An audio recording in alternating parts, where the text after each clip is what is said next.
Hello, वापस से हम लोग रिएक्ट की गाड़ी को आगे बढ़ा रहे हैं क्योंकि गाड़ी हमारी बीच में अटक गई थी, ब्रेक लग गया था एक्चुअली, क्योंकि मेरी तबीयत काफ़ी ज़्यादा बिगड़ गई थी। आप लोगों को तो पता ही होगा, इंस्टाग्राम ग्रुप में basically school for you updates वाले ग्रुप में आप लोग तो चैनल में ऐड हो ही रखे हो, तो उसमें मैंने आपको बताया था कि तबीयत काफ़ी ज़्यादा बिगड़ गई है। और आपको पता होगा, नहीं पता है तो अभी पता कर लो, तबीयत काफ़ी ज़्यादा बिगड़ गई थी, इसलिए वीडियोज़ आने में लेट हो रही थी। बट अब लेट तो देखो अभी भी होगी, उतनी ज़्यादा जल्दी तो नहीं आएगी, क्योंकि अभी मैंने आपको बताया था कि यहाँ पे फ्लड वाला थोड़ा, बाढ़ वाला थोड़ा प्रॉब्लम है। सेटअप पे पूरा पानी अब 1-2 दिन में भर जाएगा, तो उसके वजह से और थोड़ा वीडियो लेट होगा। और बट वीडियोस आती रहेगी, रुकेगी नहीं। ऐसा जैसे अभी रुक गया था पूरा 10 दिन, वैसा रुकेगा नहीं, वीडियो आता रहेगा। और प्रॉपर तरीके से स्पीड में वीडियो तब आएगा जब मैं नोएडा शिफ्ट हो जाऊँगा तब। और जो भी हमारा लेट हुआ है ना, वो सारा का सारा मैं कवर कर दूंगा, तो टेंशन बिल्कुल मत लेना। रिएक्ट मैंने बोला है कि पूरा का पूरा पढ़ाऊंगा आपको, इंटरव्यू जेएस भी बचा हुआ है, प्रोजेक्ट्स भी बचे हुए हैं, तो ये सारी की सारी चीज़ें कवर करेंगे। जैसे मैं वहाँ जाऊँगा स्पीड बहुत ज़्यादा तेज़ कर दूंगा, 1-2 महीने तक में मैं सब घींच दूंगा, चिंता करने की कोई बात नहीं है। ठीक है, जो भी लेट हुआ तो I am so sorry and thank you भी, क्योंकि आपने कमेंट सेक्शन में बिल्कुल भी हेट नहीं फैलाया, बहुत ज़्यादा सपोर्ट देखने को मिला। ठीक है, और डीएम्स भी बहुत ज़्यादा प्यारे प्यारे आए कि पहले आप ठीक हो जाओ, वो बहुत ज़्यादा ज़रूरी है, फिर हम लोग पढ़ लेंगे, तो अच्छा लगा। ठीक है, तो आगे बढ़े क्या, आगे बढ़ते हैं। आज हम लोग पढ़ने वाले हैं JSX। और देखो बहुत ज़्यादा लंबा टाइम हो गया है, एक्चुअली 10 दिन हो चुका है, तो पीछे का मैंने एक्चुअली देखा नहीं है कि क्या क्या चीज़ें मैंने बता दी थी। जो मुझे याद है कि बेसिक्स हमने कर लिया था, JSX प्रॉप्स वगैरह जो भी होता है, बेसिक्स पूरा का पूरा मैंने आपको बता दिया था कि इस तरीके से रिएक्ट वर्क करता है। ठीक है, अब हम लोग थोड़ा सा डेप्थ में जाने वाले हैं। JSX हो गया, उसके डेप्थ में जाएंगे, प्रॉप्स हो गया, उसके डेप्थ में जाएंगे, कंपोनेंट्स वगैरह सब कुछ डेप्थ में सीखेंगे, फिर टेलविंड CSS स्टाइलिंग वगैरह कैसे करते हैं, वो सारी की सारी चीज़ें। एंड फिर उसके बाद अपना लेवल आगे बढ़ेगा। रोड मैप तो मैंने आपको दे ही दिया है, उसी हिसाब से हम लोग चल भी रहे हैं, और वो पूरा का पूरा हम लोग फॉलो भी करेंगे, कोशिश करेंगे कि सब कुछ हो जाए। ठीक है, कुछ भी ना छूटे। तो JSX, अभी हम लोग JSX पढ़ने वाले हैं। अब JSX आप बोलोगे कि JSX तो हमने पढ़ लिया है, JSX में तो कुछ है ही नहीं, बहुत ही ईजी था JSX। बट वो JSX जो मैंने बताया था वो बहुत बेसिक JSX था, उतना ही JSX नहीं होता है, बहुत सारी चीज़ें होती है, थोड़ी बहुत इंटरनल वर्किंग भी हम लोग समझने वाले हैं इसमें, तो बहुत ज़्यादा मज़ा आएगा। चलो बढ़ते हैं आगे, और कोड में यहाँ पे आ जाते हैं सबसे पहले तो, और मैं आपको दिखा देता हूँ फोल्डर स्ट्रक्चर अगेन। अगर आप भूल गए हो तो ये सारी की सारी चीज़ हमने डिस्कस कर ली थी, और एक्चुअली मैं भी भूल गया हूँ, तो अभी यहाँ पे ये सारी चीज़ देख के याद आ रहा है कि हाँ ये सब हमने डिस्कस कर लिया था। और यहाँ पे अभी हम लोग JSX वाले फोल्डर में हैं। ठीक है, और JSX में ये पूरा का पूरा मैंने सेटअप कर दिया पहले से। इंस्टॉलेशन वगैरह याद है ना, वीट वाले साइट पे चले जाना, npm create vit@latest वाला एक कमांड मिलेगा, कॉपी पेस्ट करना, वीट आपका इंस्टॉल हो जाएगा यहाँ पे। फिर उसके बाद मैंने इसको रन भी करा दिया है, तो आप यहाँ पे देख सकते हो ये हमारा रन हो रहा है प्रॉपरली प्रोजेक्ट। और अब हम लोग JSX समझने के लिए बिल्कुल ही रेडी है। तो यहाँ पे आ जाएंगे SRC के अंदर app.jsx में, और इसको मैं क्लोज कर देता हूँ, हाइड कर देता हूँ। ठीक है, तो इसको फटाफट यहाँ से लेके यहाँ तक हटाते हैं, ये हट गया हमारा। फिर इसके बाद इसको भी हटाते हैं, और ये भी हमारा यूज़ नहीं हो रहा है, इसको भी हटा लेते हैं, app.css अभी रहने देते हैं। ठीक है, तो ये हमारा ऐप हो गया बिल्कुल क्लीन, app.jsx जो हमारा बिल्कुल क्लीन हो गया। और बेसिक JSX का आपको आइडिया है ना, प्लेलिस्ट फॉलो कर रहे हो ना स्टार्टिंग से। मेरी तबीयत खराब हुई थी, आपकी तो नहीं हुई है, आप तो प्लेलिस्ट फॉलो कर रहे हो स्टार्टिंग से। ठीक है, अगर नहीं भी कर रहे हो तो बेसिक मैं आपको बताता हूँ। बेसिक JSX का मतलब ये है कि HTML और जावास्क्रिप्ट का मिक्सचप मिक्सचप क्या होता है, आलू चप नहीं, क्या बोलते हैं यार, मिक्सचर। ठीक है, HTML और HTML और जावास्क्रिप्ट का मिक्सचप नहीं, मिक्सचर, HTML और जावास्क्रिप्ट का मिक्सचर, ये दोनों को मिक्स करके लिख रहे हैं। तो क्या हम लिख सकते हैं, ऐसा कर सकते हैं? नहीं, ऐसा तो हम जावास्क्रिप्ट में तो नहीं कर सकते। JSX की बात कर रहा हूँ मैं, अभी JSX पढ़ रहे हैं ना, JSX की बात कर रहा हूँ मैं। तो अगर JSX को बिल्कुल नूब लैंग्वेज में समझे तो JSX का मतलब होता है HTML और जावास्क्रिप्ट का मिक्सचर। बाकी जिन्होंने प्लेलिस्ट फॉलो कर रखा है उनको तो पता ही है। तो ये आपको कैसा दिख रहा है अभी, ये आपको कैसा दिख रहा है, ध्यान से देख के बताओ। ये इंपोर्ट अभी के लिए भूल जाओ फिलहाल के लिए, ये अभी आपको कैसा दिख रहा है? ये फंक्शन जैसा लग रहा है, और ये एक्सपोर्ट वगैरह तो हमें पता है कि यहाँ से हम एक्सपोर्ट कर रहे हैं, ये मॉडर्न एक्सपोर्ट वाला सिंटैक्स है। तो ऐप जो कि एक फंक्शन है, कंपोनेंट आपने बताया था, इसको कंपोनेंट बोलना है, बट चलो अभी आपने फंक्शन बोल दिया, बहुत ज़्यादा आपने नहीं पढ़ा है। तो ये जो फंक्शन है, ये ऐप, ये जो एक फंक्शन है, इसको हम एक्सपोर्ट कर रहे हैं। तो ये तो पूरा का पूरा जावा स्क्रिप्ट है। हाँ, तो इस जावा स्क्रिप्ट के अंदर क्या हम लोग HTML लिख सकते हैं? आप बोलोगे नहीं लिख सकते हैं अगर ये जावा स्क्रिप्ट होता तो, बट ये JSX है, इसके अंदर हम लोग जावा स्क्रिप्ट में HTML मिक्स कर सकते हैं। अच्छा, तो यहाँ पे अगर मैं H1 लिखूँ इस तरीके से हेलो, तो क्या ये काम करेगा? चलो आ जाओ यहाँ पे आके देख लेते हैं। तो हाँ, ये रन कर रहा है। यहाँ पे देखो हमारा हेलो आ रहा है, बहुत बढ़िया। और Ctrl+Shift+I से इंस्पेक्ट भी ओपन कर लेते हैं ताकि अगर कुछ एरर आ रहा हो तो हमें पता भी चल रहा हो। दिख रहा है? अभी तो कोई एरर नहीं है, ठीक है। तो यहाँ पे हमारा हेलो आ चुका है और मैंने CSS को फिलहाल कमेंट कर दिया था, तो इसको अनकमेंट कर देते हैं। ये सब आपको बेसिक आइडिया है, तो इसलिए अब आपको अच्छे से समझ में आ रहा होगा, ठीक है। तो यहाँ पे ये बीच में आ गया, CSS भी बेसिकली अप्लाई हो चुका है। तो ये सब हम कर सकते हैं नॉर्मली JSX के अंदर, कि जावा स्क्रिप्ट हो गया हमारा, जावा स्क्रिप्ट के अंदर हम लोग HTML लिख रहे हैं, HTML के अंदर जावा स्क्रिप्ट लिख रहे हैं, वो सब कैसे लिखते हैं सब कुछ देखेंगे, सब कुछ। ये तो मैंने बताया बेसिक, जो पहले हम लोगों ने डिस्कस किया था वही सेम चीज़। जिन्होंने नहीं पढ़ रखा है उनको आइडिया लग गया कि JSX का मतलब जावा स्क्रिप्ट और HTML का मिक्सचर, अच्छा ठीक है। तो JSX को अगर हम बिल्कुल बेसिक, बिल्कुल नूब लैंग्वेज में समझे तो JSX का मतलब होता है HTML इनसाइड जावा स्क्रिप्ट या जावा स्क्रिप्ट इनसाइड HTML।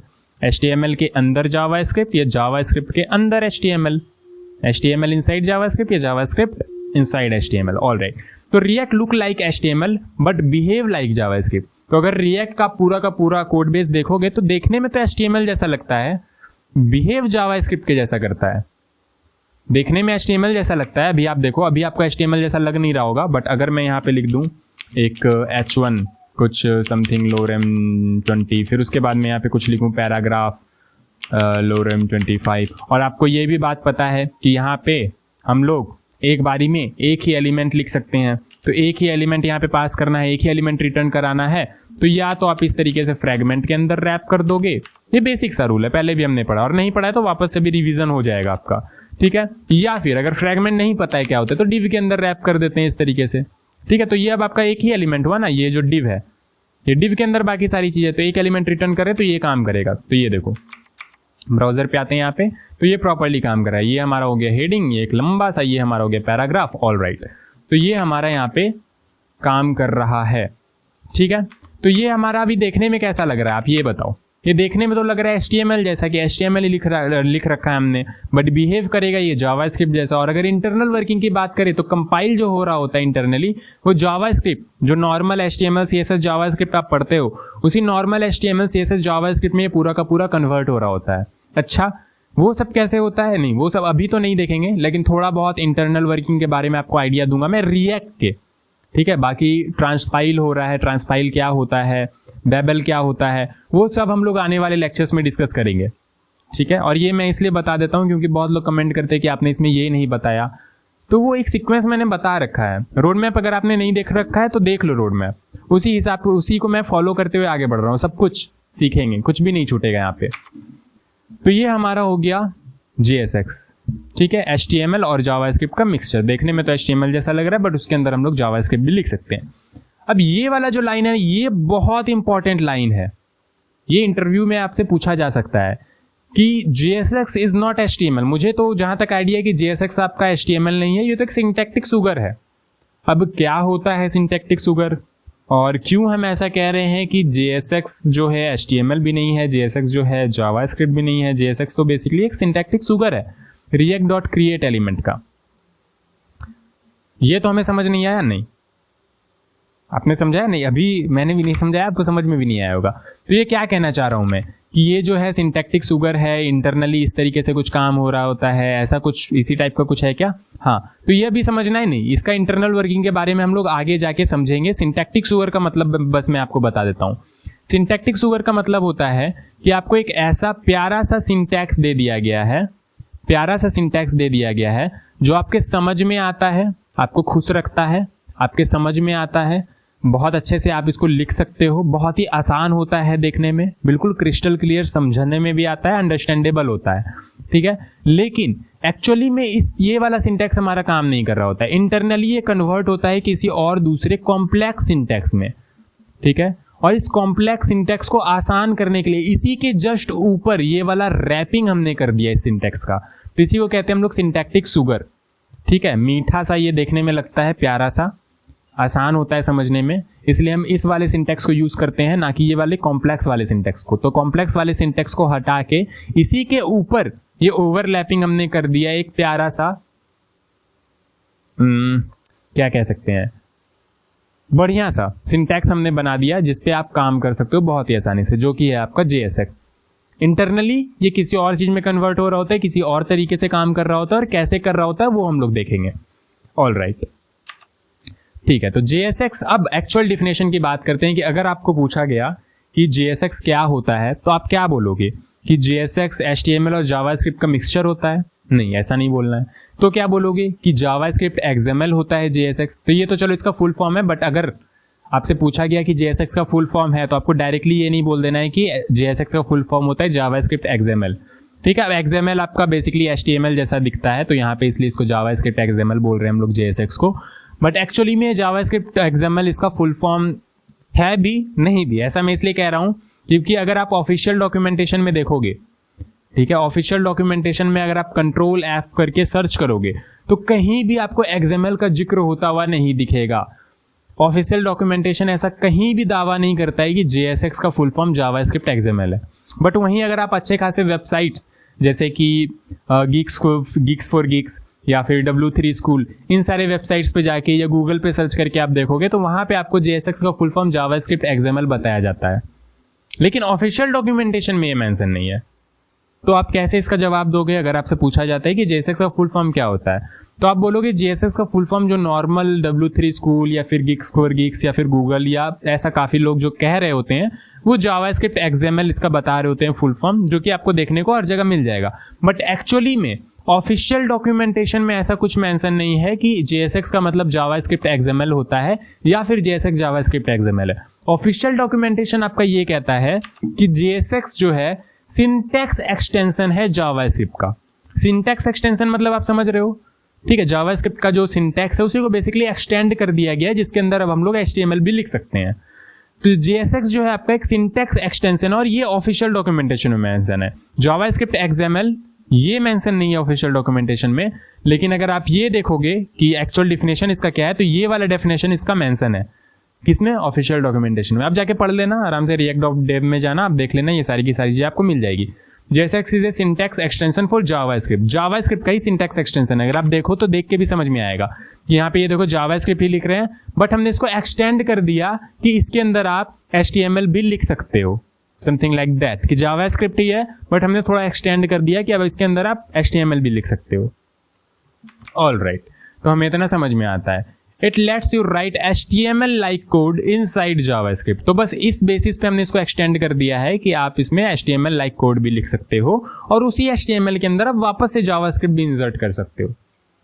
ठीक है, तो पूरा आपको समझ में आता है कि HTML इनसाइड जावास्क्रिप्ट या जावास्क्रिप्ट इनसाइड HTML, या आप ऐसा कह सकते हो कि रिएक्ट HTML जैसा दिखता है बट बिहेव करता है जावा। ये तो नूब लैंग्वेज हुआ, समझने के लिए अच्छा लगता है समझने के लिए। HTML के अंदर जावास्क्रिप्ट, जावास्क्रिप्ट के अंदर HTML, इसी को JSX कहते हैं।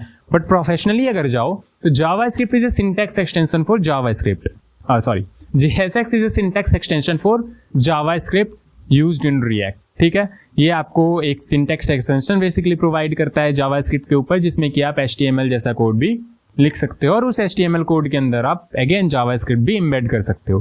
कैसे करना है और किस हिसाब से अंदर इंटरनली ये काम करता है, कैसे चेंजेस होते हैं, वो सब मैं आपको बताऊंगा आगे। तो इतना समझ में आया आपको? Actual point of view JSX का समझ में आया कि अगर कोई आपसे JSX पूछ दे तो HTML जावास्क्रिप्ट का मिक्सचर, इस तरीके से ऐसे कुछ एक्सप्लेन नहीं करने लग जाना है। हालांकि कोई दिक्कत वाली बात नहीं है, अगर इंटरव्यूअर आपका फ्रेंडली होगा तो वो समझेगा आपकी बातों को। बट इंटरव्यू लेने का मतलब भी यही होता है कि आपके पास कॉन्सेप्चुअल अंडरस्टैंडिंग है या नहीं, वो आप प्रॉपर तरीके से एक्सप्लेन कर पा रहे हो नहीं। आता सबको है, एक्सप्लेन करना बहुत दिक्कत हो जाता है। फंक्शन सबको आ रहा है, आपसे इंटरव्यू ने पूछ दिया व्हाट इज फंक्शन, फिर आप सोचने लगोगे फंक्शन क्या होता है, फंक्शन व्हाट इज एरे। अब आप सोचने लगोगे सबको पता है कि एरे क्या है। अगर हम जावास्क्रिप्ट की बात करें तो एरे में हम पूरा का पूरा सारी की सारे डेटा टाइप जो है सबको हम लोग कलेक्टिवली अरेंज कर सकते हैं। कैसे डिफाइन कैसे करोगे?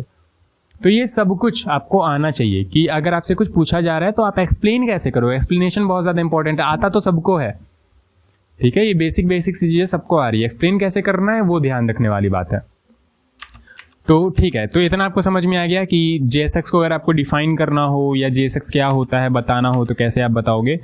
ऑल राइट, अब यहाँ पे मैं आपको JSX का थोड़ा सा आइडिया दूंगा इंटरनली जाके कि ये सब जो है कॉन्सेप्ट क्यों लाया गया, क्यों इंट्रोड्यूस किया गया, क्यों रिएक्ट की थिंकिंग कुछ इस टाइप से रही है।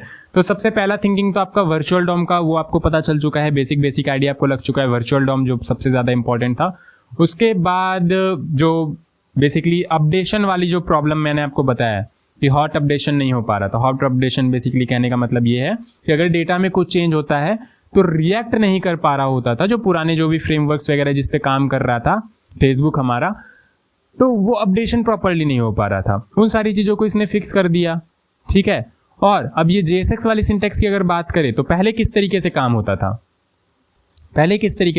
था, तो यहाँ पे मैं आपको अगर बना के दिखाना चाहूँ, लाइक index.html तो हमारा है ही, एक JSX फाइल बना लेते हैं script.js और यहाँ पे index.html में आता हूँ। तो अगर इस index.html में रूट के अंदर मैं यहाँ पे h1 लिख दूँ हेलो, तो क्या ये हमें दिखाई देगा? तो डेफिनेटली दिखाई देगा, क्यों नहीं दिखाई देगा। HTML के अंदर अगर हमने कुछ डाला है तो दिखाई देगा ही देगा। अभी यहाँ पे दिखाई इसलिए नहीं दे रहा है क्योंकि रूट के अंदर बेसिकली हमने ओवरराइड कर रखा है। क्या ओवरराइड कर रखा है ये सब आपको पता होगा। यहाँ पे main.jsx में अगर आप जाओ यहाँ पे तो ये देखो document.getElementById रूट, और रूट के अंदर हम लोग ये ऐप रेंडर करा रहे हैं, तो इसलिए हमें अभी यहाँ पे ये दिखाई नहीं दे रहा। बट अगर हम लोग, मैं यहाँ पे आऊँ और इसी को अगर बाहर निकाल दूँ इस तरीके से, तो हमें यहाँ पे हेलो दिखाई देगा। ये देखो हेलो दिखाई दे रहा है और उसके साथ साथ ये भी दिखाई दे रहा है। तो अगर हमें पहले काम करना होता, ठीक है, बिना रिएक्ट के, जो नॉर्मली हम लोग पहले काम करते थे, किन्हीं को आइडिया नहीं है तो मैं आपको बता देता हूँ। तो यहाँ पे इस तरीके से हमारा h1 है, मान लो हमने इसको क्लास दे दिया कुछ हेडिंग, ठीक है, ये हमारा हो गया HTML, इसको हमने क्लास दे दिया हेडिंग। और इसमें हमें कुछ काम करना है, तो काम करने के लिए हम यहाँ पे अपने स्क्रिप्ट फाइल के अंदर जाएंगे। यहाँ पे इसको सबसे पहले सिलेक्ट करना होगा इस तरीके से document.createElement का यूज़ करके, और सॉरी document.createElement नहीं, document.getElement बाय क्लास नेम कर लो या फिर बाय क्वेरी सिलेक्टर कर लो, तो जैसे चाहो आप वैसे कर सकते हो। तो gate element by class name कर लो या फिर चलो क्लास नेम ही कर लेते हैं, ठीक है। तो सीधे क्लास नेम से सिलेक्ट कर लेते हैं और यहाँ पे सारे एलिमेंट सेलेक्ट हो जाएंगे। मुझे तो एक एलिमेंट सेलेक्ट करना है तो फर्स्ट वाला एलिमेंट सेलेक्ट कर लेंगे, कोई दिक्कत वाली बात नहीं। तो क्लास नेम आप यहाँ पे दे दो, क्या है क्लास नेम? आपका हेडिंग है। किधर गया हमारा index.html, ये देखो क्लास नेम हमारा ये है हेडिंग। तो यहाँ पे हम ये इससे सिलेक्ट कर लेंगे। तो क्या ये हमारा सिलेक्ट हो चुका होगा? डेफिनेटली। अगर हम लोग यहाँ पे आए और कैसे देख सकते हैं, तो इसको एक वेरिएबल में सेव कर लेते हैं, late h1 is equal to, अरे यार h1 इज इक्वल टू, और CLG करते हैं h1 को, तो रिलोड करते हैं। तो अभी हमें यहाँ पे दिख नहीं रहा है क्योंकि हमने ये index.html में यहाँ पे स्क्रिप्ट अपना अटैच नहीं किया है, स्क्रिप्ट src, और यहाँ पे script.js हमने अपना लिंक कर लिया। तो अभी यहाँ पे ये देखो आपको HTML कलेक्शन पूरा दिखाई दे रहा है। अब हमें क्या चाहिए? हमें तो सिर्फ पहला वाला हेडिंग चाहिए, तो हम यहाँ पे से पहला वाला निकाल लेंगे। पहला वाला नहीं, एक्चुअली पहला वाले के लिए हम यहाँ पे 0 इंडेक्स यूज़ करते हैं ना, तो 0th इंडेक्स पे जो भी है वही आपका पहला वाला होगा। ये सब बेसिक चीज़ें आपको आ रही है। तो यहाँ पे ये हमारा हेडिंग सिलेक्ट हो चुका है। अब इसको सिलेक्ट करने के बाद अगर हमें इस पर कुछ क्लिक वगैरह इवेंट वगैरह लगाना है तो हम क्या करेंगे? h1.add event listener इस तरीके से, और फिर मान लो हमें यहाँ पे क्लिक इवेंट लगाना है तो इस तरीके से क्लिक इवेंट लगाएंगे, फिर इसके अंदर इस तरीके से फंक्शन लिखेंगे, और फिर यहाँ पे अगर हमें कुछ काम करना है, लाइक CLG कराना है, हेलो क्लिक हो गया, ठीक है, तो हम यहाँ पे इस तरीके से काम कर सकते हैं। लाइक अगर मैं यहाँ पे अब हेलो पे क्लिक करूँ तो क्लिक करने पे यहाँ पे आएगा हेलो क्लिक हो गया। तो इतना लंबा चौड़ा प्रोसेस था कि HTML को हम अलग लिख रहे हैं, ठीक है, स्क्रिप्ट को हम अलग लिख रहे हैं, CSS को अलग लिख रहे हैं, फिर उसको सिलेक्ट कर रहे हैं, फिर उसको यहीं पे इस तरीके से स्टाइल कर रहे हैं। और अगर आप ध्यान से देखो ना, ध्यान से अगर आपने DOM मैनिपुलेशन कर रखा है, अच्छे खासे प्रोजेक्ट्स आपने बना रखे हैं, तो आपको ये ज़रूर आपने देखा होगा कि एक्चुअली में तो हम HTML लिखते ही नहीं है। एक्चुअली में तो HTML हम बहुत कम लिखते हैं। जो भी हम लोग यहाँ पे दिखा रहे होते हैं ना अपने साइट पे, वो हम लोग जावा स्क्रिप्ट के अंदर ही HTML लिख के दिखा रहे होते हैं। मेरी बात में भी आपको समझ ना आई हो, मैं आपको समझाने की कोशिश करता हूँ। ये सारी की सारी चीज़ें बेसिक है, बहुत ज़्यादा इंपॉर्टेंट है। मैं ये कहना चाह रहा हूँ कि HTML फाइल जो आप बनाते हो, सिर्फ HTML CSS जिनको लिखना है वो तो HTML के अंदर सारा का सारा HTML कोड लिख रहे होते हैं, बट जिनको डायनामिक वेबसाइट्स बनानी है, जिन्होंने बना रखा है उनको आइडिया होगा, जिन्होंने डायनामिक वेबसाइट्स बना रखा है उनको आइडिया होगा कि HTML के अंदर अगर हम लोग कोई कार्ड बना रहे हैं तो वो कार्ड हम लोग बस ऐसे ही CSS डिज़ाइनिंग के लिए बना रहे होते हैं। बाकी एक्चुअली में अगर रेंडर कराना है तो JS फाइल के अंदर, JS वाले फाइल के अंदर हम लोग वो पूरा का पूरा कार्ड, पूरा का पूरा HTML अगेन लिखते हैं और रेंडर कराते हैं और यहां पर से ये कार्ड हटा देते हैं। कर पा रहे हो, अंडरस्टैंड कर पा रहे हो? इतने टाइम में तो आई बिलीव आपने जावास्क्रिप्ट रिवाइज कर लिया होगा पूरा का पूरा।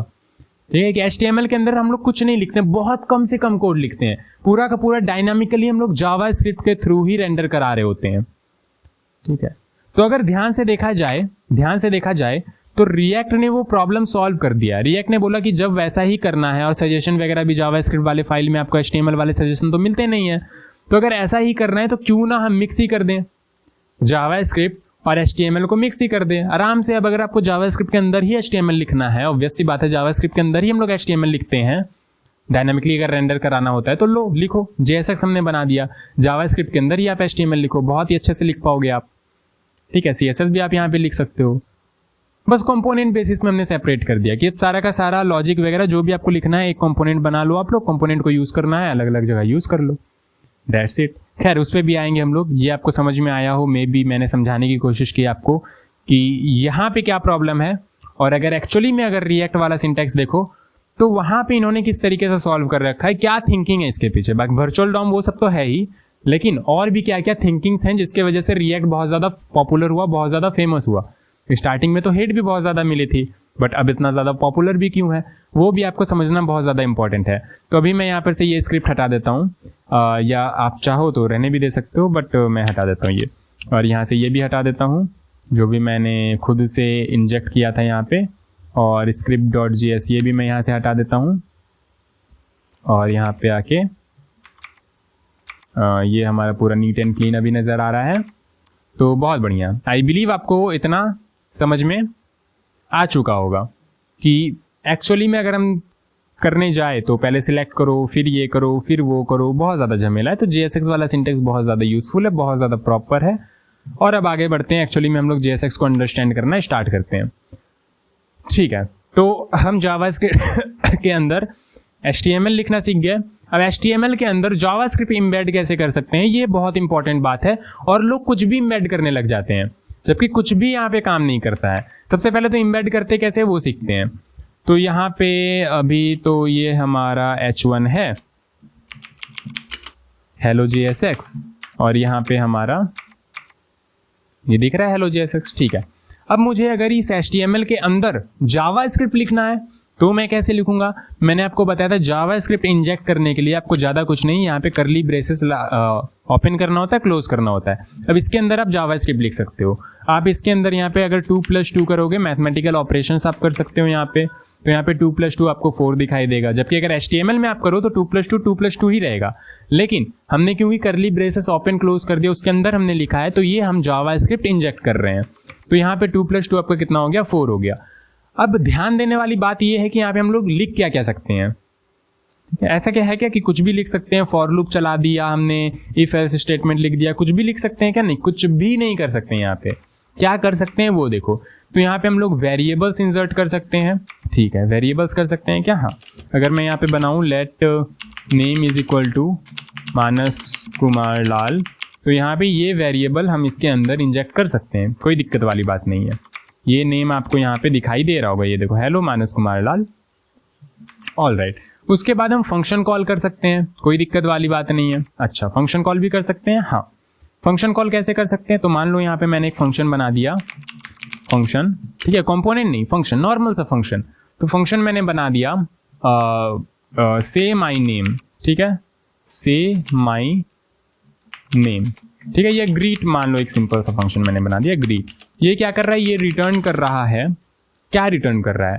तो ये रिटर्न कर रहा है माई नेम इज MKL, ये रिटर्न कर रहा है। तो आपको पता है जब भी मैं इस फंक्शन को कॉल करूंगा हमें ये स्ट्रिंग रिटर्न होके मिलेगा, माई नेम इज MKL। तो क्या यहाँ पे माई नेम इज MKL हमें दिख रहा होगा? तो मान लो मैंने यहाँ पे एक और कर्ली ब्रेसेस इस तरीके से ओपन क्लोज कर दिया और इस ग्रीट फंक्शन को हमने कॉल कर दिया। ठीक है, तो क्या हम यहाँ पे अपना रिजल्ट देख पा रहे होंगे? ये देखो हेलो माइनस कुमार लाल और यहाँ पे माई नेम इज MKL भी आ रहा है। ठीक है, वेरिएबल भी आ रहा है और हमने फंक्शन इंजेक्ट कर दिया, फंक्शन का आउटपुट भी हमें मिल रहा है। तो फंक्शन हम कॉल कर सकते हैं, फंक्शन भी इम्बेड कर सकते हैं और इम्बेड करके कॉल भी कर सकते हैं। अच्छा, तो ये भी हमें समझ में आता है।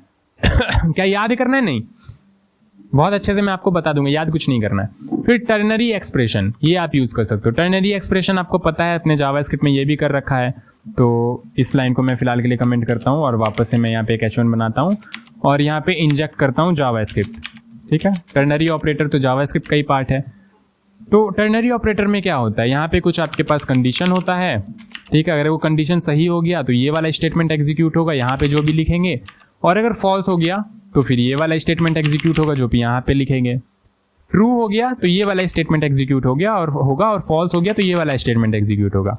अब कंडीशन मान लो मैंने दे दिया कि एज अगर हमारा ग्रेटर देन 18 है, और एज वाला एक वेरिएबल बना लेते हैं यहाँ पे, let age is equal to 18 है। तो एज अगर हमारा ग्रेटर देन इक्वल टू 18 है तो हमारा यहाँ पे आना चाहिए यू कैन ड्राइव, और अगर एज हमारा यहाँ पे ग्रेटर देन 18 नहीं है तो ये फॉल्स वाला स्टेटमेंट रन करेगा। तो यहाँ पे मैं लिख देता हूँ यू कैन नॉट ड्राइव। अब ये जावास्क्रिप्ट का पार्ट है। ठीक है, JSX वाला जो भी था वो मैंने आपको समझा दिया, जावास्क्रिप्ट का पार्ट है। तो you can drive, all right. तो यहाँ पे age greater than equal to 18 था तो ये ट्रू वाला स्टेटमेंट एग्जीक्यूट हो रहा था, यू कैन ड्राइव। अगर मैं एज लेस देन 18 कर दूं, लाइक मैं 15 कर दूं, 16 कर दूं, तो यहाँ पे आएगा यू कैन नॉट ड्राइव। ठीक है, तो इस तरीके से आप टर्नरी ऑपरेटर भी डायरेक्टली इंजेक्ट कर सकते हो और कंडीशनल रेंडरिंग वगैरह भी कर सकते हो। वो सब क्या है देखेंगे। तो टर्नरी एक्सप्रेशन आप यूज़ कर सकते हो। मैथमेटिकल ऑपरेटर्स तो डेफिनेटली आप इजीली कर सकते हो, कोई दिक्कत वाली बात नहीं है। और यही सारी चीज़ें क्यों यूज़ कर सकते हैं हम? इसमें इफ एल्स स्टेटमेंट यूज़ क्यों नहीं कर सकते हैं? नहीं कर सकते हैं? नहीं कर सकते। इफ एल्स यूज़ नहीं कर सकते हैं, फिर हम लोग यहाँ पे फॉर लूप यूज़ नहीं कर सकते हैं। तो अपने मन से ऐसा नहीं है कि कुछ भी इंजेक्ट कर देना है। ठीक है, एक्चुअली में react.create एलिमेंट वाला सिंटैक्स यूज़ हो रहा है, जो कि आगे हम लोग बिहाइंड द सीन वाला जो अपना पोर्शन आएगा उसमें देखेंगे। और इसको अगर आप रिलेट करना चाहो तो इससे रिलेट कर सकते हो। आपने नॉर्मली टेम्पलेट लिटरल यूज़ किया है क्या? टेम्पलेट लिटरल आपने यूज़ किया है क्या? हाँ, टेम्पलेट लिटरल हमने यूज़ किया है। जावास्क्रिप्ट में होता था, स्ट्रिंग में के अंदर अगर हमें कुछ इंजेक्ट करना है वेरिएबल वगैरह तो हम ये यूज़ करते थे। तो जैसा टेम्पलेट लिटरल था ना, बिल्कुल एग्जैक्ट सिमिलर आपका ये भी है। ठीक है, JSX वाला जो एम्बेडिंग ब्रेसेस हम लोग यूज़ करते हैं, ये भी एग्जैक्ट आपका सिमिलर है टेम्पलेट लिटरल के। तो क्या टेम्पलेट लिटरल में आप लोग इफ एल्स कंडीशनल स्टेटमेंट लिख सकते थे? नहीं, स्टेटमेंट्स लिख ही नहीं सकते थे। इवेल्युएटेड एक्सप्रेशंस लिख सकते थे, मतलब एक्सप्रेशन लिख सकते थे या फिर इवेल्युएटेड कुछ स्टेटमेंट्स लिख सकते थे जो इवेल्युएट होके आपको प्रॉपर आउटपुट दे रहा होगा। अच्छा, तो JSX and template literal both follow this rule. कौन सा रूल? ओनली एक्सप्रेशन, यानी कि हम लोग सिर्फ और सिर्फ एक्सप्रेशन ही यूज़ कर सकते हैं, चाहे वो वेरिएबल हो, फंक्शन कॉल हो, टर्नरी एक्सप्रेशन हो, सिर्फ और सिर्फ एक्सप्रेशन यूज़ कर सकते हैं, स्टेटमेंट यूज़ नहीं कर सकते हैं। ठीक है, तो जब भी आप यहाँ पे इस तरीके से कर्ली ब्रेसेस लगा रहे हो, इसके अंदर आप स्टेटमेंट्स नहीं लिख सकते हो, इफ एल्स स्टेटमेंट या फिर फॉर लूप, ये सारी की सारी चीज़ें नहीं लिख सकते हो। आप एक्सप्रेशन लिख सकते हो। ठीक है, ये अगर आप बहुत सिंपल लैंग्वेज में, नूब लैंग्वेज में समझना चाहो तो ऐसी चीज़ें आप लिख सकते हो जो आपको इवेल्युएटेड एक सिंगल थिंग रिटर्न कर रहा होगा। लाइक अगर आप ये टर्नरी ऑपरेटर ही देखो तो ये एक्चुअली में इवेल्युएट होगा ये एक सिंगल स्ट्रिंग में, या फिर ये एक सिंगल स्ट्रिंग में, ये इवेल्युएट होके एट द एंड आपको एक सिंगल स्ट्रिंग दे रहा होगा। फिर अगर आप इस वेरिएबल को देख लो तो वेरिएबल यहाँ पे इवेल्युएट होके एट द एंड आपको एक सिंगल स्ट्रिंग या फिर नंबर या बूलियन ऐसा कुछ दे रहा होगा। फिर फंक्शन को अगर आप देख लो तो एट दी एंड ये इवेल्युएट होके कुछ ना कुछ आपको रिटर्न करके दे रहा हो सकता है रिटर्न ना करे तो आपको वहाँ पे कुछ नहीं मिलेगा, अनडिफाइंड मिल जाएगा। लेकिन अगर रिटर्न कर रहा होगा तो आपको यहाँ कुछ ना कुछ तो मिलेगा, नहीं भी तो यहाँ पे आपको अनडिफाइंड, मान लो यहाँ पे कुछ रिटर्न नहीं कर रहे हैं तो देखते हैं क्या मिलता है। ठीक है, तो यहाँ पे फंक्शन कॉल तो हो ही रहा था, फिलहाल ये नेम हटा देते हैं हम लोग। ठीक है, सिर्फ ग्रीट को कॉल कर रहे हैं और देखते हैं यहाँ पे क्या मिलता है। तो यहाँ पे हेलो JSX देखो कुछ भी नहीं मिल रहा है यहाँ पे। ठीक है, तो रिटर्न नहीं हो रहा है तो यहाँ पे कुछ भी नहीं मिल रहा है, और अगर रिटर्न हो रहा होगा तो यहाँ पे आपको मिल जाएगा। ठीक है, तो इवेल्युएट अगर हो रहा है तो वो आप यहाँ पे प्रॉपरली यूज़ कर सकते हो। कोई भी चीज़ इवेल्युएट हो रहा है, एंड नूब लैंग्वेज में तो ऐसे समझ सकते हो, बाकी एक्चुअली में अगर आपको समझना है तो एक्सप्रेशंस आप यूज़ कर सकते हो, स्टेटमेंट्स यूज़ नहीं कर सकते हो। ठीक है, और धीरे धीरे आगे अभी तो बहुत सारी चीज़ें देखनी है, तो आपको पता चल जाएगा कि और क्या क्या चीज़ें हैं जो आप किस किस तरीके से आप कर सकते हो। तो variable, function call, ternary expression, mathematical expression, इतनी सी चीज़ें हैं जो कि आप इम्बेड कर सकते हो किसी भी एक्सप्रेशन के अंदर, ये करली ब्रेसेस वाला सिंटैक्स यूज़ करके। ठीक है, हाँ ठीक है। और ये नोट आप ध्यान से देख लो कि टेम्पलेट लिटरल जैसा था आपका, टेम्पलेट लिटरल जो आपने जावास्क्रिप्ट में पढ़ रखा है बिल्कुल सिमिलर वैसा ही होता है, एग्जैक्ट सेम भी आप कह सकते हो। ठीक है, टेम्पलेट लिटरल के अंदर भी आप स्ट्रिंग वगैरह, वेरिएबल वगैरह इंसर्ट कर सकते हो। एम्बेडेड एक्सप्रेशन जो भी होता है आप उसके अंदर भी कर सकते हो सेम चीज़। फंक्शन कॉल इसके अंदर भी कर सकते हो, इसके अंदर भी कर सकते हो। टर्नरी एक्सप्रेशन इसके अंदर भी यूज़ कर सकते हो, इसके अंदर भी कर सकते हो। मैथमेटिकल ऑपरेशन इसके अंदर भी कर सकते हो, इसके अंदर भी कर सकते हो। स्टेटमेंट आप इसके अंदर नहीं कर सकते, इसके अंदर भी नहीं कर सकते। समझ रहे हो? तो जैसा आपका टेम्पलेट लिटरल था वैसा ही आपका यहाँ पे ये कर्ली ब्रेसेस वाला सिंटैक्स है। ठीक है, तो statement like if else for etc are not allowed, तो ये ध्यान रखना है। इम्बेड कर रहे हो दैट मीन्स कि आप जावास्क्रिप्ट इम्बेड कर सकते हो डेफिनेटली, लेकिन ऐसा नहीं है कि कुछ भी इम्बेड कर देना है, वो आपको ध्यान में रखना है। अच्छा, और अभी पूरी तरह से भी तबीयत ठीक नहीं हुई तो थोड़ा थोड़ा ब्रेक लेके आगे बढ़ते हैं। ठीक है, फिर उसके बाद आगे देखते हैं JSX विद इनलाइन स्टाइल और जो भी चीज़ें JSX में होती है वो सब कुछ, और थोड़ा बहुत इंटरनल वर्किंग में भी आगे मैं आपको दिखाई देता हूँ, फिर आप बोलोगे नहीं जा रहे हूँ उसमें। कंडीशनल रेंडरिंग किस तरीके से कर सकते हैं वो सब देखेंगे। फिर JSX विथ लूप, और यहाँ पे एरे वगैरह अगर आप देखोगे तो उसमें आप फॉर लूप वगैरह यूज़ नहीं कर सकते, लेकिन मैप कर सकते हो। तो क्या रीज़न है इसके पीछे, क्यों कर सकते हैं? तो ये सारी की सारी चीज़ों पे एक सेपरेट लेक्चर भी मैं लाऊंगा इंटरव्यू के पॉइंट ऑफ व्यू से। नेक्स्ट लेक्चर आई बिलीव वही होगा। इसमें जो भी चीज़ें हम लोग कर रहे हैं इन सब का जो इंटरव्यू ओरिएंटेड चीज़ें होती है वो सब एक्सट्रैक्ट करके मैं आपको एक सेपरेट लेक्चर में लाने की कोशिश करूंगा कि अगर आप यहाँ पे फॉर लूप यूज़ कर रहे हो तो क्यों, सॉरी मैप यूज़ कर रहे हो तो क्यों कर रहे हो, फॉर लूप आप यहाँ पे क्यों यूज़ नहीं कर सकते, मैप ही क्यों कर सकते हो। ठीक है, फिर वो सारी की सारी चीज़ें आप यूज़ कर रहे हो और क्या सिंटैक्टिक सुगर है। ठीक है, किस तरीके से, हालांकि एक्सप्लेनेशन आपको इस लेक्चर में पूरा का पूरा मिल जाएगा, बट एक्सप्लेन आपको किस तरीके से करना है वो एक सेपरेट लेक्चर में सारे के सारे क्वेश्चंस मैं प्रॉपर्ली अरेंज करके आपको दे दूंगा और एक्सप्लेन भी कर दूंगा। ठीक है, फिर उसके बाद JSX is an expression, all right. फिर बिहाइंड द सीन किस तरीके से काम करता है, फिर क्वेश्चंस कुछ प्रैक्टिस करेंगे। तो बहुत इंपॉर्टेंट लेक्चर होने वाला है। JSX लोग यूं ही हवा में उड़ा देते हैं, बट मुझे नहीं लगता कि यूं ही हवा में उड़ाने वाले टॉपिक है। स्टार्टिंग में मैंने बेसिक आपको बताया था तो लोगों को लग रहा था कि चलो JSX खत्म हो गया, इतना ही बताया इन्होंने, जबकि ये बेसिक चीज़ तो थोड़ा बहुत और एक्सप्लेन करना चाहिए था। तो ये लोग कर रहा हूँ मैं, ठीक है, और उतना ही नहीं, इससे कहीं ज़्यादा कर रहा हूँ। आप यहाँ पे बोलोगे कि इतना ज़्यादा करने की क्या ज़रूरत है, ये सब तो मतलब कोई काम का नहीं है डेवलपमेंट में, बट कॉन्सेप्चुअल वाइज बहुत काम का है।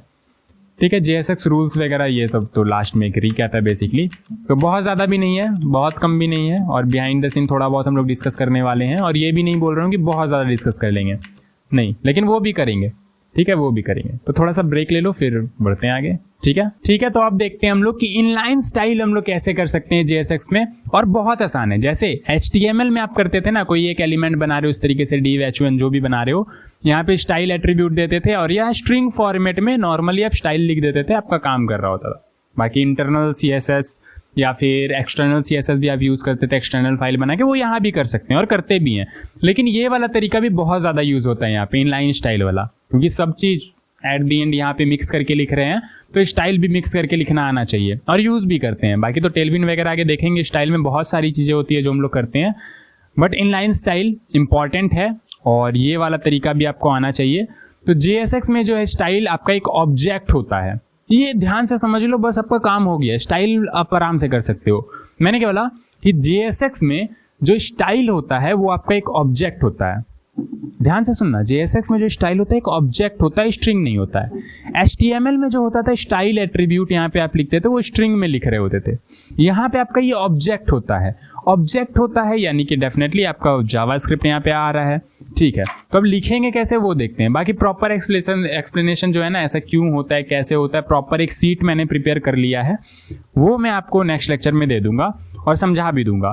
ठीक है, तो उसके लिए परेशान नहीं होना। अभी आप लोग समझ लो किस तरीके से होता है। तो यहाँ पे फिलहाल मैं इन दोनों लाइन को कमेंट करता हूँ और सिर्फ एक H1 यहाँ पे लिखता हूँ, हेलो स्टाइल। ठीक है, और यहाँ पे आपको दिख भी रहा होगा, ये देखो हेलो स्टाइल आपको दिख रहा है, बहुत बढ़िया। अब इसे मुझे स्टाइल करना, मैं कैसे करूँगा? तो मैंने क्या बोला, स्टाइल एक ऑब्जेक्ट होता है। स्टाइल एक ऑब्जेक्ट होता है JSX में। ठीक है, तो स्टाइल एक ऑब्जेक्ट होता है, तो ऑब्जेक्ट लिखने के लिए हमें यहाँ पे सबसे पहला जो करली ब्रेसेस है वो तो जावास्क्रिप्ट लिखने के लिए हो गया। अरे करली ब्रेसेस जो लगाते हैं इसके अंदर क्या लिख रहे होते हैं हम लोग? जावास्क्रिप्ट। अग्री करते हो इस बात से? करली ब्रेसेस लगाते हैं हम लोग, इसके अंदर क्या लिख रहे हो? तो जावास्क्रिप्ट। अदरवाइज तो हम ऐसे भी लिख सकते थे ना। अगर ऐसे हम लिखे बैकग्राउंड कलर रेड, तो क्या ये काम करेगा? आओ देखते हैं। बैकग्राउंड स्पेलिंग मैंने सही लिखा है, कलर भी सही लिखा है, रेड, ठीक है।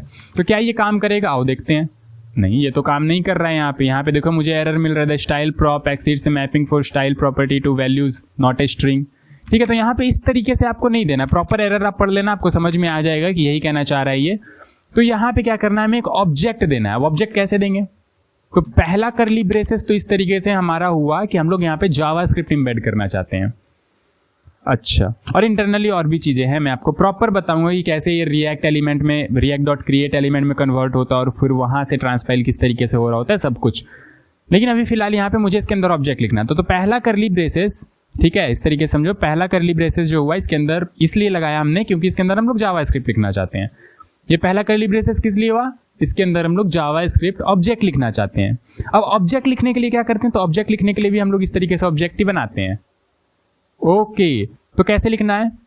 पहले तो हमें इसके अंदर ऑब्जेक्ट लिखना है। तो ऑब्जेक्ट लिखने के लिए हमें जावास्क्रिप्ट एम्बेड करना है। उसके लिए हम लोग लगाएंगे ये करली ब्रेसेस ओपन क्लोज। अच्छा, तो इसके अंदर अब हम जावास्क्रिप्ट लिख सकते हैं। हाँ, क्या लिखना होता है? ऑब्जेक्ट, ठीक है। स्टाइल एक ऑब्जेक्ट है। अच्छा, ऑब्जेक्ट हमने बना लिया। अब यहाँ पे लिख सकते हैं क्या? बैकग्राउंड कलर रेड, फलना ढिपना, जो भी हम लोग CSS में करते हैं वो कर सकते हैं क्या?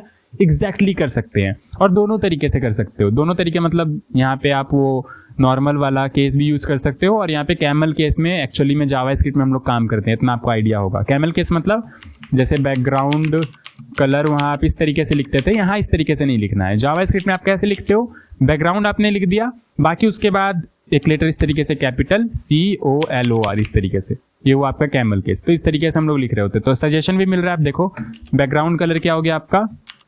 रेड, ठीक है। अब यहाँ पे ये जो है ये आपको इस तरीके से रेड यहाँ पे ऐसे देना है स्ट्रिंग के अंदर, क्योंकि वैल्यू है ना ये, ठीक है, रेड। और यहाँ पे सेमीकोलन नहीं, कॉमा लगाना होता है। ऑब्जेक्ट है ना, तो ऑब्जेक्ट जैसे लिखते हो ऑब्जेक्ट, वैसे ही ऑब्जेक्ट के फॉर्मेट में लिखना, की वैल्यू पेयर में।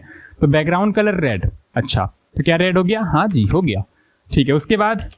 उसके बाद मैं चाहता हूँ फॉन्ट साइज। तो फॉन्ट साइज हम लोग ऐसे लिखते थे, बट यहाँ पे ऐसे नहीं। यहाँ पे कैमल केस में फॉन्ट SIZ साइज, और यहाँ पे फॉन्ट साइज मान लो मैं दे देता हूँ 60 पिक्सल। तो यहाँ पे आके देखते हैं कि ये कैसा दिख रहा है।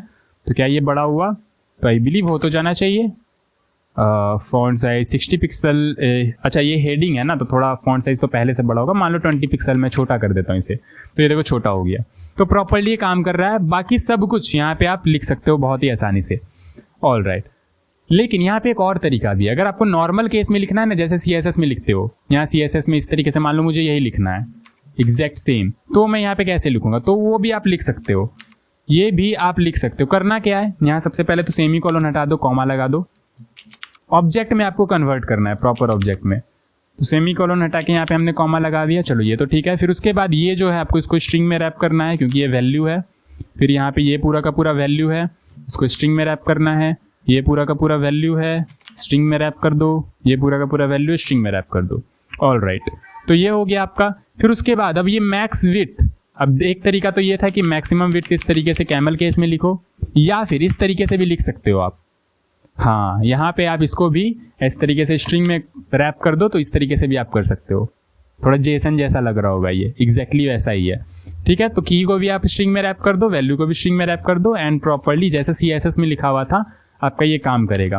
देखो यहाँ पे टेक्स्ट अलाइन में यहाँ पे ये डैश है, तो यहाँ पे मैं उस पूरे को स्ट्रिंग में रैप कर दूंगा, एंड ये हमारा एरर चला गया। एक मिनट, यहाँ से लेके यहाँ तक ये देखो एरर चला गया हमारा, और ये प्रॉपर तरीके से काम करेगा। ये देखो, अच्छा काम कर रहा है। पता तो नहीं चल रहा है? देखो पता चलेगा। अभी यहाँ पे तो मार्जिन पैडिंग वगैरह दे रखा है, तो पता नहीं चल रहा होगा। मान लो मैं बैकग्राउंड कलर भी दे देता हूँ यहाँ पे, बैकग्राउंड, और इस तरीके से कलर क्या दे दूँ मैं? रेड दे देता हूँ।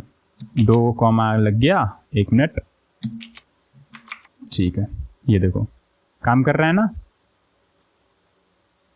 अरे यार, रिलोड कहाँ चला गया? ठीक है, अभी देखो यहाँ पे ये प्रॉपर्ली काम कर रहा है। Unsupported style property background colour, did you mean background colour? But ये यहाँ पे ऐसा कह रहा है कि इस तरीके से लिखना ज़्यादा बेटर है, यहाँ पे इस तरीके से मैक्सिमम विड्थ लिखो। बट यहाँ पे आपका ये कोई एरर नहीं दे रहा होगा, इस तरीके से काम कर रहा होगा। बट ज़्यादा बढ़िया तरीका है कि आप कैमल केस में लिखो, और यहाँ पे मुझे सजेस्ट भी यही कर रहा है कि आप कैमल केस में लिखो, इस तरीके से मत लिखो। आप यहाँ पे इस तरीके से कैमल केस में बैकग्राउंड कलर लिखो तो ज़्यादा बेटर है, ठीक है।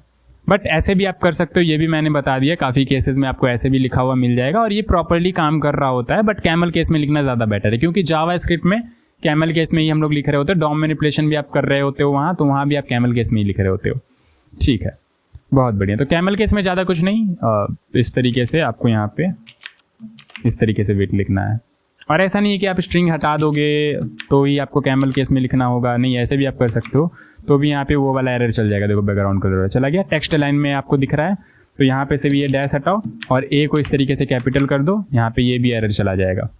ठीक है, तो ये छोटी मोटी सी चीज़ें हैं, जावा स्क्रिप्ट का ही पार्ट था और थोड़ा बहुत JSX का पार्ट था। आपको समझ में आ गया होगा कि किस तरीके से यहाँ पे हम लोग इनलाइन स्टाइल लिख रहे होते हैं। छोटा सा बस एक डिफरेंस था, वो ये है कि यहाँ पे स्ट्रिंग में हम लोग नहीं, ऑब्जेक्ट में लिख रहे होते हैं, की वैल्यू पेयर में सजा के। ठीक है, अब वो ऑब्जेक्ट लिखना है तो पहला तो हमने यहाँ पे जो कर्ली ब्रेसेस दिया ये तो लिखा इसलिए दिया क्योंकि हमें यहाँ पे जावा स्क्रिप्ट लिखना था। ठीक है, फिर दूसरा कर्ली ब्रेसेस एक्चुअली में ऑब्जेक्ट को रिप्रेजेंट कर रहा है। अच्छा, और इस तरीके से आप लिख सकते हो, कोई दिक्कत वाली बात नहीं। कैमल केस में लिखो ज़्यादा बेटर है। बाकी फिर कैमल केस में लिखते हो तो स्ट्रिंग लगाओ ना लगाओ कोई दिक्कत वाली बात नहीं है, लेकिन अगर कैमल केस में नहीं लिख रहे हो तो स्ट्रिंग लगाना कंपलसरी है, अदरवाइज सिंटैक्स बिगड़ जाएगा यहाँ पे। ओके, ठीक है, तो ये आपको समझ में आ गया? हाँ, बिल्कुल समझ में आ गया। उसके बाद है कंडीशनल रेंडरिंग इन JSX। कंडीशनल रेंडरिंग का मतलब बस इतना है कि आप यहाँ पे टर्नरी ऑपरेटर का यूज़ करके कंडीशनली कोई भी चीज़ रेंडर करा सकते हो। मतलब ये कि यहाँ पे इसको भी मैं थोड़ी देर के लिए कमेंट कर देता हूँ। ठीक है, ये इस एक डिव है आपका, डिव के अंदर मान लो मुझे पैराग्राफ रेंडर कराना है कंडीशनली, कि अगर एज 18 से बड़ा है तो मैं ये पैराग्राफ रेंडर कराऊंगा, अदरवाइज मैं ये पैराग्राफ रेंडर कराऊंगा, समथिंग लाइक दैट। तो आपको पता है यहाँ पे जावा स्क्रिप्ट मुझे लिखना है, क्या लिखना है? जावा स्क्रिप्ट टर्नरी ऑपरेटर जावा स्क्रिप्ट लिखना है, तो मुझे यहाँ पे क्या करना होगा? Curly braces open close. ठीक है, अब मैं यहाँ पे जावा स्क्रिप्ट लिख सकता हूँ, हाँ, टर्नरी ऑपरेटर लिख सकता हूँ, डेफिनेटली, बहुत बढ़िया, लिख दो। ठीक है, टर्नरी ऑपरेटर में सबसे पहला होता है कंडीशन। तो मान लो मैंने कंडीशन दे दिया यहाँ पे एज ग्रेटर देन 18। ठीक है, अब एज मुझे डिफाइन भी करना होगा। अच्छा, डिफाइंड है 16 है। ठीक है, और मैं यहाँ पे लगाऊंगा क्वेश्चन मार्क और यहाँ पे कोलोन। तो ये हमारा हो गया सिंटैक्स, ये हो गया हमारा कंडीशन। यहाँ पे ट्रू वाला स्टेटमेंट आएगा और इसके बगल में यहाँ कोलोन के बाद फॉल्स वाला स्टेटमेंट। ठीक है, तो ट्रू वाले स्टेटमेंट में मैंने मान लो पैराग्राफ एक दे दिया, दे सकते हैं क्या? डेफिनेटली दे सकते हैं। ठीक है, डेफिनेटली दे सकते हैं, यहाँ पे एलिमेंट भी दे सकते हैं, स्ट्रिंग भी दे सकते हैं, कोई दिक्कत वाली बात नहीं है। तो एज हमारा अगर ग्रेटर देन 18 है तो मैं मान लो ये वाला पैराग्राफ रेंडर कराना चाहता हूँ कि यू कैन ड्राइव। ठीक है, अदरवाइज मैं ये वाला पैराग्राफ रेंडर कराना चाहता हूँ, यू कैन नॉट ड्राइव। तो इसी को हम लोग कहते हैं कंडीशनल रेंडरिंग।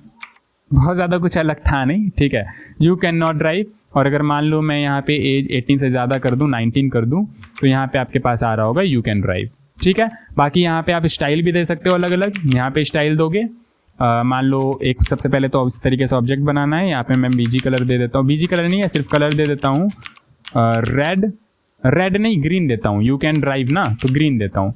और इस वाले पैराग्राफ में मैं स्टाइल में कलर रेड दे देता हूँ। तो अगर यू कैन ड्राइव होगा तो यहाँ पे ये देखो ग्रीन आ रहा है, और अदरवाइज अगर मैं यहाँ पे 17 कर दूँ, जो कि 18 से छोटा है, तो यू कैन नॉट ड्राइव। तो इस तरीके से कंडीशनल रेंडरिंग हो रही होती है। आप देखते हो ना, out of stock product out of stock हो चुका है, रेड में दिख रहा है, स्टॉक में है तो ग्रीन में दिख रहा है। तो इसी तरीके से कर रहे होते हैं। यहाँ पे जो भी आपका वेरिएबल में यहाँ पे स्टोर है, हालांकि स्टेट बना के करते हैं, वो सब देखेंगे आगे। तो जो भी आपका वेरिएबल में स्टोर है उस हिसाब से यहाँ पे आपका कंडीशनली एलिमेंट रेंडर हो रहा है। कौन सा एलिमेंट कब रेंडर कराना है वो आप डिसाइड कर सकते हो यहाँ पे बहुत ही आसानी से। जावा स्क्रिप्ट का कोई लेना देना नहीं है यहाँ पे कि अलग से आप जावा स्क्रिप्ट में सिलेक्ट, मतलब जावा स्क्रिप्ट का ही लेना देना है, लेकिन यहाँ पे आपको ऐसा नहीं है कि अलग से सिलेक्ट कर रहे हो क्वेरी सिलेक्टर लगा के, फिर वहाँ पे एलिमेंट बना रहे हो, फिर इंसर्ट कर रहे हो टर्नरी ऑपरेटर वगैरह लगा के, ऐसा नहीं है।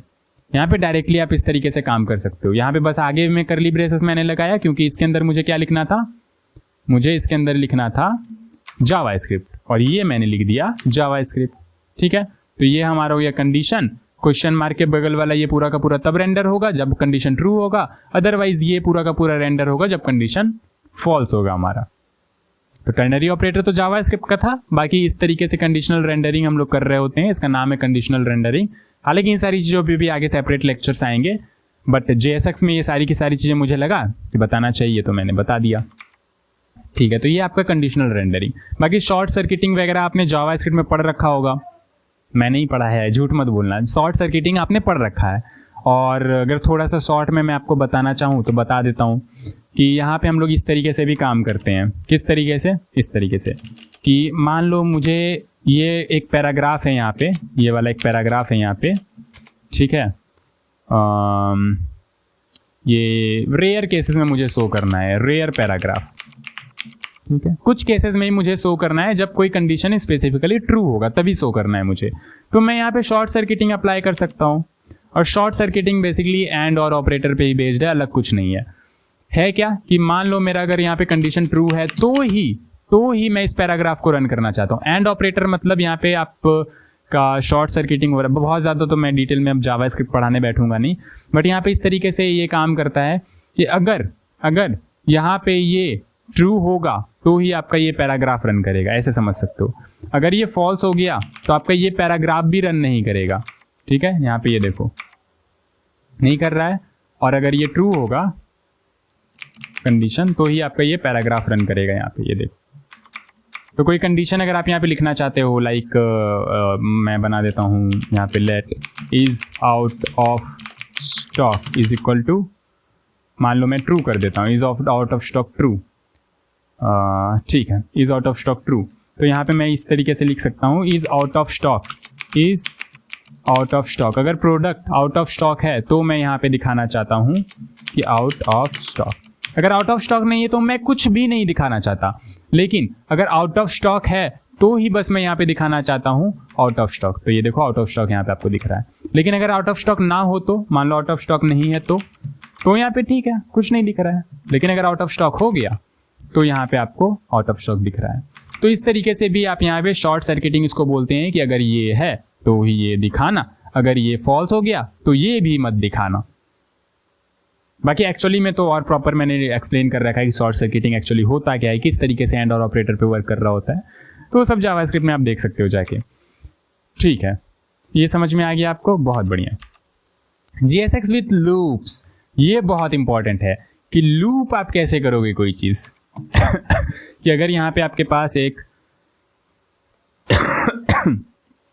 एरे है, इसको मैं कमेंट कर देता हूँ यहाँ पे, let array is equal to, यहाँ पे आपके पास आयरन मैन है, फिर उसके बाद स्पाइडर मैन है, फिर उसके बाद हमारी प्यारी वांडा है, और फिर यहाँ पे आपके पास है कैप्टन, ठीक है। तो ये सारे के सारे आपके पास एवेंजर्स के हीरो हैं। तो इस एरे को मुझे मैप करना है, तो मैं कैसे करूँगा? तो डेफिनेटली मैप यूज़ कर लूँगा। बट मेरा सवाल है कि क्या यहाँ पे हम फॉर लूप यूज़ कर सकते हैं? सोच के बताना ज़रा, क्या हम यहाँ पे फॉर लूप यूज़ कर सकते हैं? तो मैंने आपको एम्बेडिंग के टाइम पे बताया था कि यहाँ पे सिर्फ और सिर्फ हम लोग एक्सप्रेशंस यूज़ कर सकते हैं, स्टेटमेंट्स यूज़ नहीं कर सकते। फॉर एक आपका स्टेटमेंट है, इफ एल्स एक आपका स्टेटमेंट है, तो ये सारी की सारी चीज़ हम यूज़ नहीं कर सकते। तो मैप क्यों यूज़ कर सकते हैं? मैप क्यों यूज़ कर सकते हैं फिर? क्योंकि मैप आपका एक फंक्शन है। अगर आपने ध्यान से नहीं पढ़ा है तो पढ़ लेना, मैप आपका एक फंक्शन है, ठीक है। इस तरीके से लिखते हैं ना मैप, देख लो फंक्शन ही है। फंक्शन को इसी तरीके से कॉल करते हैं, हायर ऑर्डर फंक्शन है लेकिन है तो फंक्शन ही ना, अपने अंदर भी एक फंक्शन ले रहा होता है यहाँ पे इस तरीके से, बट है तो फंक्शन ही ना। एट दी एंड ये फंक्शन है तो कुछ ना कुछ रिटर्न कर रहा होगा, कुछ ना कुछ इवेल्युएट होकर आपका प्रॉपर आउटपुट दे रहा होगा, तो ये यहाँ पे वर्क करेगा प्रॉपरली। तो फॉर लूप यहाँ पे यूज़ नहीं कर सकते हैं, मैप यूज़ कर सकते हैं, ठीक है। तो मैप कैसे करेंगे? तो एरे डॉट मैप, और ये आपका हायर ऑर्डर फंक्शन होता है, तो ये भी अपने अंदर एक फंक्शन ले रहा होता है। अब ये वाला फंक्शन, तो ये फैट एरो फंक्शन दो, आपकी मर्जी, तो मैं ये वाला फंक्शन दे देता हूँ, ठीक है, ऑल राइट। अब यहाँ पे करना क्या है? तो अब यहाँ पे मान लो कुछ एरे के एलिमेंट्स आ रहे हैं, आइटम्स मैं बोल देता हूँ इसे, आइटम्स, और इंडेक्स भी होता है यहाँ पे, बाय डिफॉल्ट हमें मिल रहा होता है। जावास्क्रिप्ट आ रहा है, मैप पता है ना आपको मैप क्या होता है?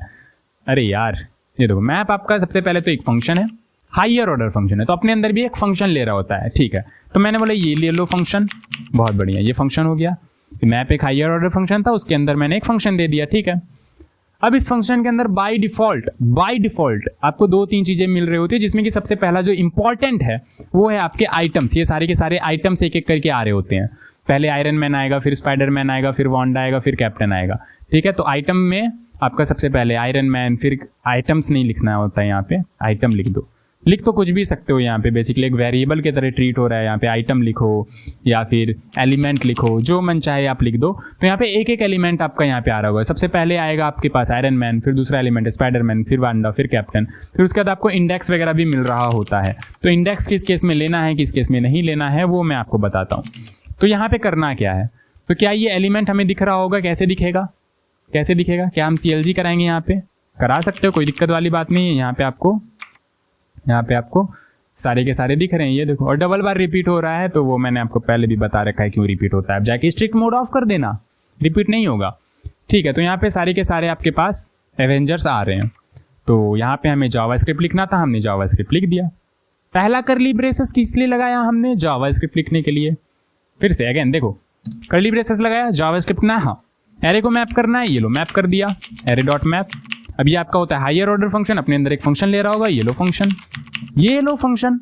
फिर उसके अंदर मैंने बोला बाय डिफॉल्ट 2-3 चीजें मिल रही होती है, जिसमें सबसे पहला तो आपके पास इंपॉर्टेंट है आइटम एलिमेंट, एक एक करके आपके पास आ रहा होता है। ये लो आइटम आ रहा है, ठीक है। इंडेक्स अभी मुझे नहीं लेना है, ठीक है।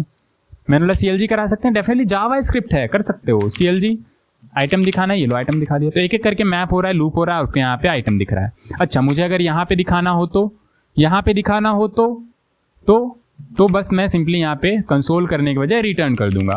तो जो भी रिटर्न में इसे मिल रहा होता है वो ये रेंडर कर देता है। आपने पहले भी देखा था, फंक्शन कॉल कर रहे थे तो जो वो रिटर्न कर रहा था वो रेंडर हो रहा था। तो यहाँ पे ये एक एक करके आइटम रिटर्न कर रहा है, एक एक स्ट्रिंग रिटर्न कर रहा है, तो स्ट्रिंग सारे के सारे रेंडर हो जाएंगे। अच्छा, वाओ, आयरन मैन। अच्छा, बीच में स्पेस नहीं आ रहा है, वो सब बात की बात है, तो वो हम लोग देखेंगे स्पेस क्यों नहीं आ रहा है, क्योंकि हमने सिर्फ और सिर्फ स्ट्रिंग रिटर्न करा है। यहाँ पे एक एक स्ट्रिंग आ रहा है और वो यहाँ पे रेंडर हो रहा है, ठीक है। अगर रिलोड करेंगे ना तो यहाँ पे देखो अभी कोई एरर नहीं है, प्रॉपर स्ट्रिंग रिटर्न हो रहा है। बट यहाँ पे जो हम लोग ज़्यादातर काम करते हैं वो इस तरीके से करते हैं कि एक एलिमेंट रिटर्न कराते हैं। अब एलिमेंट रिटर्न कराने के लिए क्या करना होगा, कुछ करना होगा क्या, नहीं। जावास्क्रिप्ट के अंदर हम लोग HTML लिख सकते हैं, तो ये भी तो जावास्क्रिप्ट है, हाँ। यहाँ पे भी HTML लिख सकते हैं, हाँ, ये लो, ओके। अब इसके अंदर मुझे लिखना है आइटम, तो क्या ये आइटम आ रहा होगा, ये देखो 4 बार आइटम आ रहा है। 4 बार क्यों आ रहा है, क्योंकि एरे में 4 एलिमेंट्स हैं, तो 4 बार रेंडर हो रहा है, तो 4 बार आइटम आ रहा है, क्योंकि हमने यहाँ पे हार्ड कोड कर रखा है आइटम को। मुझे ये वेरिएबल यूज करना है, तो वेरिएबल की तरह मैं इसको कैसे यूज करूंगा, तो अगेन मुझे इसके अंदर वापस जावास्क्रिप्ट लिखना है। तो मैंने ये कर्ली ब्रेसेस लगाया, ओपन क्लोज किया, और मैंने यहाँ पे लिख दिया आइटम। तो अब यहाँ पे सारे का सारा आ रहा होगा, iron man, Spiderman, Wanda, captain, और ये सारी की सारी चीज़ें सेपरेटली आगे रिपीट भी होंगी। कंडीशनली रेंडरिंग हम लोग सेपरेट पढ़ रहे होंगे, पूरा लूपिंग वगैरह हम लोग सेपरेट पढ़ रहे होंगे, ठीक है। बट JSX में जो जो चीज़ें होती है वो सब मुझे आपको दिखाना था, डिटेल में डिस्कस करना था, इसलिए सारी की सारी चीज़ें मैं आपको यहाँ पे दिखा रहा हूँ। तो अगर कुछ पार्ट आपका रह जाता है, थोड़ा अनचमका हुआ सा नहीं चमक पाता है, तो आगे समझ में आ जाएगा, टेंशन नहीं लेना। और बहुत टाइम बाद में थोड़ा एक्सप्लेन कर रहा हूँ, तो मुझे भी नहीं पता किस तरीके से मैं एक्सप्लेन कर रहा हूँ, प्रॉपर आपको समझ में आ रहा है नहीं आ रहा है। थोड़ा सा मुझे भी टाइम लगेगा प्रॉपर मेंटेन करने में, सारी की सारी चीज़ें प्रॉपर फॉर्म में आने में। बट अगेन कोशिश कर रहा हूँ कि ठीक ठाक मैं प्रॉपर लेके जा पाऊँ। पुरानी चीज़ें मुझे बहुत ज़्यादा याद भी नहीं कि मैंने क्या क्या समझाया था, नहीं समझाया था, ठीक है। तो यहाँ पे H1 रिटर्न कर दिया हमने, और यहाँ पे ये आइटम हमने यूज़ कर लिया। अच्छा, एक और क्या चीज़ मिल रहा होता है, यहाँ पे इंडेक्स मिल रहा होता है, इंडेक्स, ठीक है। 0 1 2 3 4 इंडेक्स, एरे में इंडेक्स होता है ना, 0 1 2 3 4, वही इंडेक्स मिल रहा होता है। और यहाँ पे आपको एक एरर मिल रहा होगा कि आपको यूनिक की प्रॉप यहाँ पे यूज़ करना होता है। अब ये एरर वगैरह को हम बाद में समझेंगे, लेकिन अभी मैं आपको यहाँ पे बता देता हूँ, एक की प्रॉप होता है। यहाँ पे सारी की सारी चीज़ें प्रॉप्स ही है, एट्रीब्यूट नहीं बोलना होता है यहाँ पे, प्रॉप, ठीक है। जो भी एट्रीब्यूट आप बोलते थे ना, क्लास नेम एट्रीब्यूट, वो एट्रीब्यूट, यहाँ पे सब कुछ प्रॉप है, प्रॉप बोलते हैं। क्यों अभी प्रॉप बोलते हैं, तो बोलते प्रॉप्स वाले लेक्चर में सब देगा, अभी प्रॉप है ये, ठीक है। अभी क्या रिएक्ट में प्रॉप ही है, कुछ एट्रीब्यूट वगैरह कुछ नहीं, प्रॉप ही है। तो यहाँ पे की आपको यूनिक की देना होता है। पहला आइटम के लिए कुछ भी की दे दो, लेकिन यूनिक होना चाहिए, हर आइटम के लिए यूनिक की होना चाहिए। तो अभी तो फिलहाल हमारा आइटम भी यूनिक है सारा का सारा, तो हम यहाँ पे की में आइटम भी पास कर सकते हैं। की इज इक्वल टू, इस तरीके से कर्ली ब्रेसेस लगाएंगे, हमने दे दिया आइटम। अब ये एरर चला जाएगा, ये देखो, क्योंकि यूनिक की प्रॉप मिल गया तो एरर चला गया हमारा। और इन केस अगर यूनिक नहीं है, मान लो स्पाइडरमैन आपका 2 बार रिपीट हो रहा है, स्पाइडरमैन आपका 2 बार रिपीट हो रहा है, तो ये की का फंक्शनैलिटी यही है कि की आपको बता देता है कि कोई 2 एलिमेंट बार बार रिपीट तो नहीं हो रहा है। अच्छा, तो यहाँ पे की में अगर आप दे देते हो, जैसे आइटम हमने दिया, तो ये बता देगा कि स्पाइडरमैन 2 बार रिपीट हो रहा है, ठीक है। अगर आप चाहते हो रखना तो रखो, अगर आप नहीं, आपको लग रहा है कि यहाँ पे एक्चुअली में मैंने कुछ गड़बड़ कर दिया तो आप सुधार सकते हो। अदरवाइज आप चाहते हो कि नहीं मुझे तो रिपीट करना ही है, तो फिर आप एरर को रिमूव करने के लिए यहाँ पे आइटम हटा के इंडेक्स डाल सकते हो, क्योंकि इंडेक्स तो यूनिक ही होगा ना, 0 1 2 3 4 5 6 7 8 9 10। हाँ ठीक है, तो ये अब आपका एरर चला जाएगा। आ रहा है ना समझ में, आ रहा है ना समझ में। एक बार और बता देता हूँ मैं, एक क्विक रिकैप। कर्ली ब्रेसेस लगाया क्यों? क्योंकि हमें जावास्क्रिप्ट लिखना था, मैप करना था किसको, एरे को। एरे डॉट मैप किया। मैप क्या होता है, हायर ऑर्डर फंक्शन। अपने अंदर क्या ले रहा होगा, फंक्शन, कोई भी फंक्शन दे दो, चलो फैट एरो फंक्शन दे देते हैं। अब यहाँ पे आपके पास 2-3 पैरामीटर्स आपको मिल रहे होते हैं, बाय डिफॉल्ट 2-3 पैरामीटर्स मिल रहे होते हैं, जिसमें काम आपको ज़्यादातर एक ही पड़ेगा। जैसे कि यहाँ पे आइटम मैं नाम दे देता हूँ, इसका कुछ भी नाम दे सकते हो, आपकी मर्जी है। मैंने आइटम दे दिया, आप एलिमेंट भी दे सकते हो, ठीक है, एलिमेंट मैंने नाम दे दिया। तो एक एक एलिमेंट आपको मिल रहा होगा। आपको क्या करना है, अगर रेंडर करना है तो आपको यहाँ पे रिटर्न कर देना है, अगर कंसोल करना है तो कंसोल भी कर सकते हो, रेंडर करना है तो रिटर्न कर दो इस एलिमेंट को, तो ये रेंडर हो जाएगा। बट ये स्ट्रिंग फॉर्मेट में पूरा का पूरा रेंडर हो रहा है। पहले यहाँ पे आपके पास स्पाइडरमैन आया, फिर उसके बाद भी स्पाइडरमैन ही है, बट चिपका चिपका हुआ आ रहा है क्योंकि आपने एलिमेंट में कन्वर्ट नहीं किया इसको, ठीक है। ब्लॉक एलिमेंट ले लो तो एक लाइन बाय लाइन आ जाएगा। तो ब्लॉक एलिमेंट कौन सा होता है, पैराग्राफ एक ब्लॉक एलिमेंट होता है, ठीक है। पैराग्राफ ले लेते हैं और यहाँ पे वापस कर्ली ब्रेसेस क्यों लगाया मैंने, क्योंकि यहाँ पे वेरिएबल इंजेक्ट करना है, HTML के अंदर जावास्क्रिप्ट लिखना है अगेन। तो यहाँ पे एलिमेंट देख रहे हो, पहले जावा देखो, सबसे पहले तो यहाँ पे हमने फंक्शन क्या था, जावास्क्रिप्ट। जावास्क्रिप्ट के अंदर हमने ये div HTML लिखा, जावास्क्रिप्ट के अंदर हमने लिखा HTML, फिर HTML के अंदर ये कर्ली ब्रेसेस लगा के हमने लिखा जावास्क्रिप्ट, फिर जावास्क्रिप्ट के अंदर अगेन हमने लिखा HTML, फिर HTML के अंदर अगेन हमने लिखा जावास्क्रिप्ट। तो ऐसे ही जावास्क्रिप्ट के अंदर HTML, HTML के अंदर जावास्क्रिप्ट, जावास्क्रिप्ट के अंदर HTML, that is called JSX, ठीक है। तो यहाँ पे आपको एलिमेंट नजर आ रहा होगा एक एक करके सेपरेट, क्योंकि ब्लॉक एलिमेंट्स है तो लाइन बाय लाइन एक एक करके आ रहा होगा, ठीक है। और फिर अगेन ये मुझे एरर दे रहा है कि आपने की प्रॉप यूज़ किया ही नहीं है, तो मैं कैसे आइडेंटिफाई करूँगा यूनिक चिल्ड्रंस हैं या फिर नहीं है। तो यहाँ पे आप की दे दो, ठीक है। अब की में आपको एलिमेंट देना है, एलिमेंट दे दो तो पता चल जाएगा यूनिक है या नहीं। नहीं यूनिक नहीं है, ये देखो स्पाइडरमैन रिपीट हो रहा है, आप जाके देख भी सकते हो, हाँ स्पाइडरमैन रिपीट हो रहा है। आप चाहते हो रखना तो एलिमेंट के जगह यहाँ पे आप इंडेक्स पास कर दो की में, अदरवाइज आप यहाँ पे चेंज कर दोगे, ठीक है। सही में आपसे गलती हो गई, चेंज कर दो, एरर गया, ठीक है। बाकी आगे और भी देखेंगे इसको, थोड़ा सा और गहराई में जाएंगे, अभी ये तो कुछ भी नहीं है। खैर, तो ये आपको एरे वगैरह समझ में आ गया, बहुत बढ़िया। JSX is an expression. क्या मतलब एक्सप्रेशन, तो एक्सप्रेशन का मतलब ये होता है कि आप उसको असाइन कर सकते हो किसी वेरिएबल में। तो क्या JSX को किसी वेरिएबल में असाइन कर, अरे डेफिनेटली कर सकते हैं, डेफिनेटली कर सकते हैं, डेफिनेटली कर सकते हैं। लेट JSX नाम का एक वेरिएबल बना, कुछ भी नाम दे दो, कुछ भी दे दो यहाँ पे। तो मान लो मैं दे देता हूँ अल्फा, अल्फा नाम दे दिया, क्या इसके अंदर मैं JSX डाल सकता हूँ, डेफिनेटली। ये लो मैंने लिखा paragraph, paragraph hello how are you. तो ये हमारा क्या है, ये हमारा JSX ही तो है, JSX ही। इसके अंदर हम वापस जावास्क्रिप्ट लिख सकते हैं, डेफिनेटली 2 + 2 4 होता है, 4 आ जाएगा। तो ये पूरा का पूरा क्या है, JSX है, एक वेरिएबल में हमने स्टोर करा लिया, इस वेरिएबल को हम यहाँ पे यूज़ कर सकते हैं। इसको मैंने कमेंट कर दिया थोड़ी देर के लिए, कमेंट कर देते हैं, ये आपको समझ में आ गया। और यहाँ पे इसको अगर वेरिएबल को यूज़ करना है तो कर्ली ब्रेसेस लगाओ, जावास्क्रिप्ट इंजेक्ट करना है ना, ठीक है। तो यहाँ पे देखो हेलो हाउ 4 आर यू, ठीक है। कहाँ से आ रहा है, कहाँ से आ रहा है, कहाँ से आ रही है, ये वेरिएबल कहाँ है, यहाँ पे ये, ठीक। तो JSX आपका क्या है, एक एक्सप्रेशन ही है, यानी कि आप किसी वेरिएबल के अंदर असाइन कर सकते हो, पास कर सकते हो एज प्रॉप्स। प्रॉप्स मैंने आपको बताया था बेसिक लेक्चर में, याद है कि भूल गए? चलो मैं थोड़ा सा बताता हूँ। मान लो मैंने यहाँ पे एक कॉम्पोनेंट बनाया, कॉम्पोनेंट का मैंने नाम दे दिया हेडर बना लेते हैं। मान लो मैंने header.jsx बनाया, RAFC, ये हमारा हेडर हो गया। अब इस हेडर को हमें यहाँ पे यूज़ करना है, तो इस तरीके से कैसे यूज़ कर सकते हैं इस हेडर कंपोनेंट को, तो ऐसे सबसे पहले तो एंगुलर ब्रैकेट ओपन करेंगे, लिखेंगे हेडर, सजेशन भी मिल जाएगा, कंट्रोल स्पेस इंटर करो, ये देखो सजेशन भी मिल रहा है। तो इस पर क्लिक करोगे तो ऑटोमेटिक इंपोर्ट भी हो जाएगा, और नहीं होगा तो इंपोर्ट कर लेना। ये सब मैंने आपको बता दिया है, बहुत डिटेल में बता दिया अच्छे से। तो ये हमारा आ गया हेडर, तो इसको इस तरीके से क्लोज भी कर दो। यहाँ पे हमारा हेडर कंपोनेंट आ रहा है क्या, डेफिनेटली ये देखो हेडर कंपोनेंट आ रहा है, ठीक है। अब इस हेडर कंपोनेंट के अंदर मान लो मैं कुछ डेटा भेजना चाहता हूँ, इस हेडर कंपोनेंट के अंदर कुछ डेटा भेजना चाहता हूँ, तो मैं किसका यूज़ करूँगा, प्रॉप्स का, ठीक है। तो मान लो मुझे यहाँ पे टाइटल भेजना है, तो टाइटल में मैं भेज देता हूँ अल्फा, ठीक है। अब इस टाइटल को मुझे यहाँ पे रिसीव करना है। मैं कैसे करूँगा, सब मैंने बता दिया था कि एक ऑब्जेक्ट आपके पास यहाँ पे मिल रहा होता है। ऑब्जेक्ट को डी स्ट्रक्चर चाहो तो कर लो या फिर कोई वेरिएबल में स्टोर करके काम कर लो, आपकी मर्जी। तो मैं डी स्ट्रक्चर कर लेता हूँ टाइटल को। तो डी स्ट्रक्चर करने के लिए तो स्पेलिंग सेम देना होगा। तो ये टाइटल यहाँ पे है, तो यहाँ पे भी मैं इस तरीके से टाइटल ही दूंगा और यहाँ पे मैं इस टाइटल को यूज़ कर लूँगा।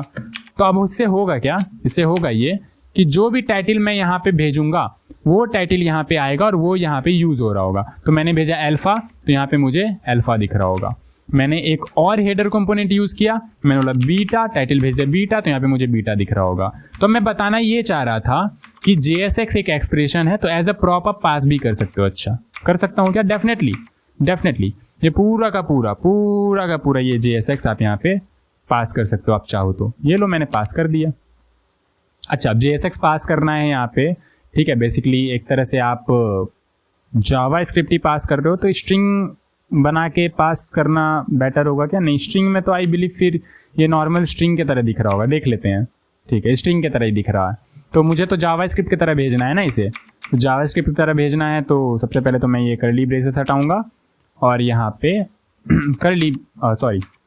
स्ट्रिंग वाला हटाऊँगा और यहाँ पे इस तरीके से कर्ली ब्रेसेस लगाऊंगा, ठीक है। तो अभी ये देखो प्रॉपर तरीके से काम कर रहा है, ठीक है। या अगर इसमें कंफ्यूजन हो रहा है तो आप इस तरीके से समझो, छोड़ो ये हटाओ, इस तरीके से समझो। ये देखो आपके पास क्या है, JSX है, वेरिएबल में स्टोर करा रखा है। अब ये वेरिएबल आपको भेजना है यहाँ पे, तो वेरिएबल क्या है कि स्ट्रिंग है? नहीं, जावा स्क्रिप्ट वाला वेरिएबल आपका एक जावा स्क्रिप्ट के अंदर आता है, ठीक है।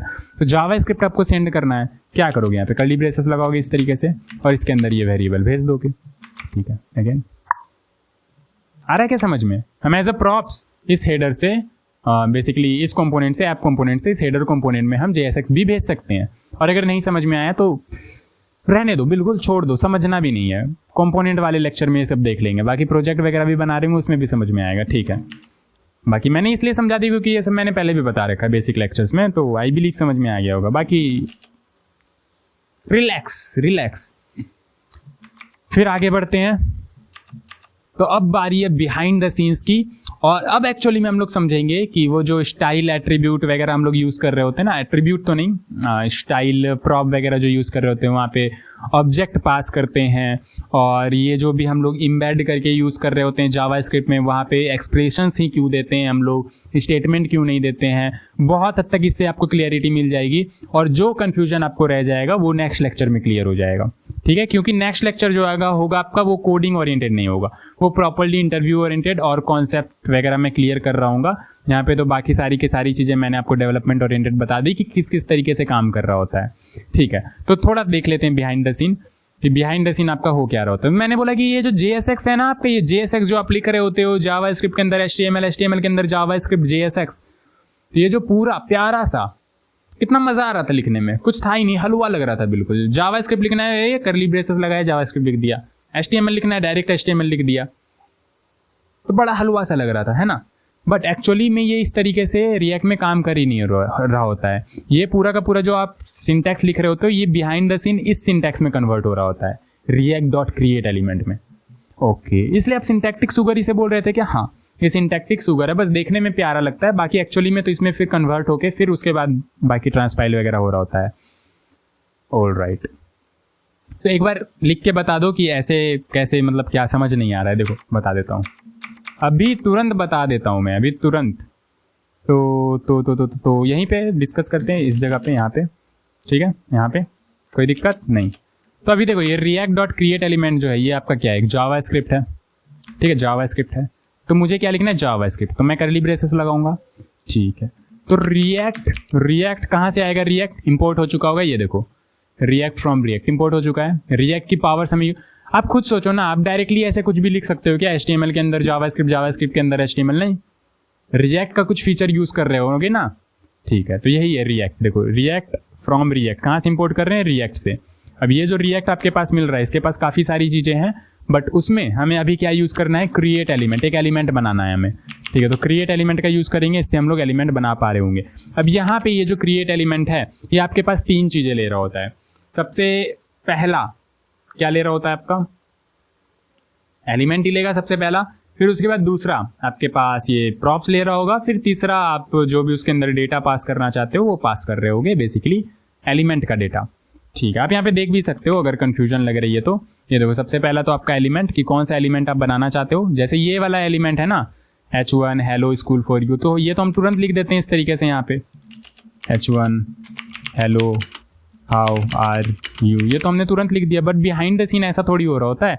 Behind the scene React dot create element, अब ये H1 एलिमेंट हमें क्रिएट करना है, जैसे जावा स्क्रिप्ट में होता था ना document dot create element, something like that, वैसे समझ सकते हो। तो यहाँ पे ये H1 एलिमेंट हमने दे दिया। फिर उसके बाद सेकंड जो पैरामीटर होता है ये आपका होता है प्रॉप्स। तो प्रॉप्स तो अभी हमने कुछ देना नहीं है तो हम नल दे देते हैं। ठीक है, फिर तीसरा जो आपका पास होता है प्रॉपर्टी, जो भी यहाँ पे हमें पास करना होता है वो होता है इसके अंदर का डेटा। तो ये डेटा हमें हेलो हाउ आर यू ये देना है, तो चलो ये हमने दे दिया। ठीक है, अब यहाँ पे एरर मिलेगा क्योंकि ये जावा स्क्रिप्ट है, तो स्ट्रिंग फॉर्मेट में आप दोगे ना यहाँ पे इस तरीके से। तो ये रिएक्ट डॉट क्रिएट एलिमेंट से आपका एक एलिमेंट क्रिएट हो गया। तो इसको मैं कमेंट कर देता हूँ। तो क्या हमें यहाँ पे ये दिख रहा है, ये देखो दिख रहा है। ओके, तो हमें जब भी एलिमेंट क्रिएट करना होगा हमें इस तरीके से करना है क्या? नहीं करना, तो इसी तरीके से इस तरीके से कन्वर्ट हो जाएगा इसमें। ठीक है, अगर ये वाला तरीका नहीं, आप खुद सोचो, ये वाला तरीका नहीं होता तो आपको बार बार React dot create element this करके काम करना पड़ता। हालांकि हम लोग तो जुगाड़ू हैं, हम लोग एक अपना अलग बना लेते, ठीक है, एल्गोरिदम छोटा मोटा सा, फिर उसके बाद काम कर रहे होते ताकि बार बार इस तरीके से नहीं एक फंक्शन कॉल करें वहाँ पे हमारा काम हो रहा हो। बट अगेन रिएक्ट ने इसका ध्यान रखा, एक सिंटैक्टिक शुगर आपको दे दिया कि आप तो इस तरीके से काम करो, हम बिहाइंड द सीन जिस तरीके से एक्चुअल में काम होता है वो हम कर लेंगे, आपको नहीं करना है। ठीक है, अगर मान लो इसी तरीके से हमें यहाँ पे एक H1 इस तरीके से लिखना है हेलो, और यहाँ पे एक क्लास नेम देना है इस तरीके से क्लास नेम, तो क्लास नेम यहाँ पे दे देते हैं हेडिंग। तो अब ये वाला जो एलिमेंट है ये एलिमेंट इसमें कैसे कन्वर्ट होगा, तो वो मैं अगेन आपको बता देता हूँ कैसे कन्वर्ट होगा। तो यहाँ पे ये लगाया curly braces react dot create element, ठीक है, और यहाँ पे सबसे पहले तो देख लो कौन सा ये एलिमेंट है, H1 एलिमेंट है, H1 टैग है, तो यहाँ पे H1। फिर उसके बाद हमारा जो सेकेंड जो आपके पास होता है पैरामीटर ये आपका होता है प्रॉप्स। तो प्रॉप्स तो अभी तो हमें देना है, ये देखो एक प्रॉप्स है आपके पास क्लास नेम, तो प्रॉप्स जो आपको देना होता है एक ऑब्जेक्ट फॉर्मेट में देना होता है इस तरीके से। की वैल्यू पेयर है ना, क्लास नेम हेडिंग की वैल्यू पेयर है, तो की वैल्यू पेयर जब भी आता है तो ऑब्जेक्ट यूज करते हैं। तो एक ऑब्जेक्ट देंगे, यहाँ पे ऑब्जेक्ट में आपके पास क्लास नेम आपको देना है, क्लास नेम और इसका हेडिंग इस तरीके से कॉमा, फिर उसके बाद आपको डेटा देना होता है, इसके अंदर जो भी डेटा है ये हेलो, तो ये लो हेलो। ठीक है, तो ये हमारा एलिमेंट क्रिएट हो गया क्या? हाँ हो गया। इसको कमेंट कर देते हैं और देखते हैं क्या ये हमें दिख रहा है। कुछ तो गड़बड़ हो गया यहाँ पे, hello is not defined, I am so sorry, ये वेरिएबल की तरह मैंने यूज़ कर लिया, ये मुझे यहाँ पे स्ट्रिंग की तरह यूज़ करना था यहाँ पे, और थोड़ा सा गड़बड़ कर दिया मैंने, आई बिलीव थोड़ा सा गड़बड़ कर दिया मैंने। गड़बड़ ये कर दिया कि इस हेलो को मैंने ऑब्जेक्ट के अंदर डाल दिया, ये तीसरा पैरामीटर है ना हेलो हेलो। ठीक है, अब इसको करो कमेंट। तो ये ध्यान रखना, पहला ये दूसरा आपका पैरामीटर हो गया और प्रॉप्स वगैरह, ये तीसरा आपका हो गया डेटा।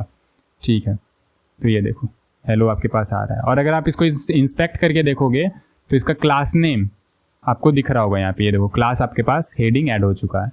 आपने तो क्लास नेम दिया बट यहाँ पे तो क्लास दिख रहा है, तो बिहाइंड द सीन तो देखो वही HTML CSS जावास्क्रिप्ट में काम कर रहा होता है। तो अभी आपको इन सब चीज़ों पे लोड नहीं लेना है, मैं समझाऊंगा आगे कि किस तरीके से क्या हो रहा होता है।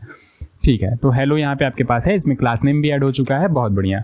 चलो मैं एक स्टाइल एट्रीब्यूट ऐड करके देखता हूँ, कॉमा स्टाइल, ठीक है, स्टाइल कोलोन लगाऊंगा, क्यों? क्योंकि यहाँ पे ऑब्जेक्ट यूज़ कर रखा है मैंने, तो ऑब्जेक्ट में तो की वैल्यू पेयर ही होता है, तो ये हो गया की, ये हो गया वैल्यू, ये स्टाइल आपका हो गया की, और यहाँ पे वैल्यू, तो वैल्यू तो ऑब्जेक्ट ही होगा इस तरीके से, देख रहे हो। तो यूनिफॉर्मिटी मेंटेन करने के लिए हम लोग यहाँ पे, क्योंकि जावा स्क्रिप्ट आपका रहने दो, अभी रहने दो, यहाँ पे स्टाइल और यहाँ पे क्या देना था, बैकग्राउंड कलर, तो यहाँ पे बैकग्राउंड BACKGROUND बैकग्राउंड कलर मैं दे देता हूँ रेड। तो क्या ये काम करेगा? ये देखो काम कर रहा है। तो बिहाइंड द सीन तो देखो यही होता है भैया, यहाँ पे आप जो भी लिख रहे हो वो इस तरीके से रिएक्ट डॉट क्रिएट एलिमेंट में कन्वर्ट होगा, और वही आपका फिर बाद में ट्रांसफाइल होके नॉर्मल HTML CSS जावास्क्रिप्ट में कन्वर्ट होता है, और फिर वो रेंडर हो रहा होता है। ठीक है, बाकी लेयरिंग है, रिएक्ट कुछ नहीं है, लेयरिंग है, अंदर एल्गोरिदम्स वगैरह लिख रखे हैं वो काम कर रहे हैं, आपको उसके ऊपर का लेयरिंग बस यूज़ करना है। ठीक है, और उसको समझना है कि कैसे हो रहा है। बाकी थोड़ा थोड़ा मैं धीरे धीरे आपको लेके जाऊंगा इंटरनली कि कैसे कैसे हो रहा है। जैसे अभी मैंने इस पे डिस्कस किया है रिएक्ट डॉट क्रिएट एलिमेंट पे, आगे और भी चीज़ों पे करेंगे। ठीक है, तो ये आपको समझ में आ गया कि ये जो पूरा का पूरा ये किस तरीके से यहाँ पे कन्वर्जन हो रहा होता है।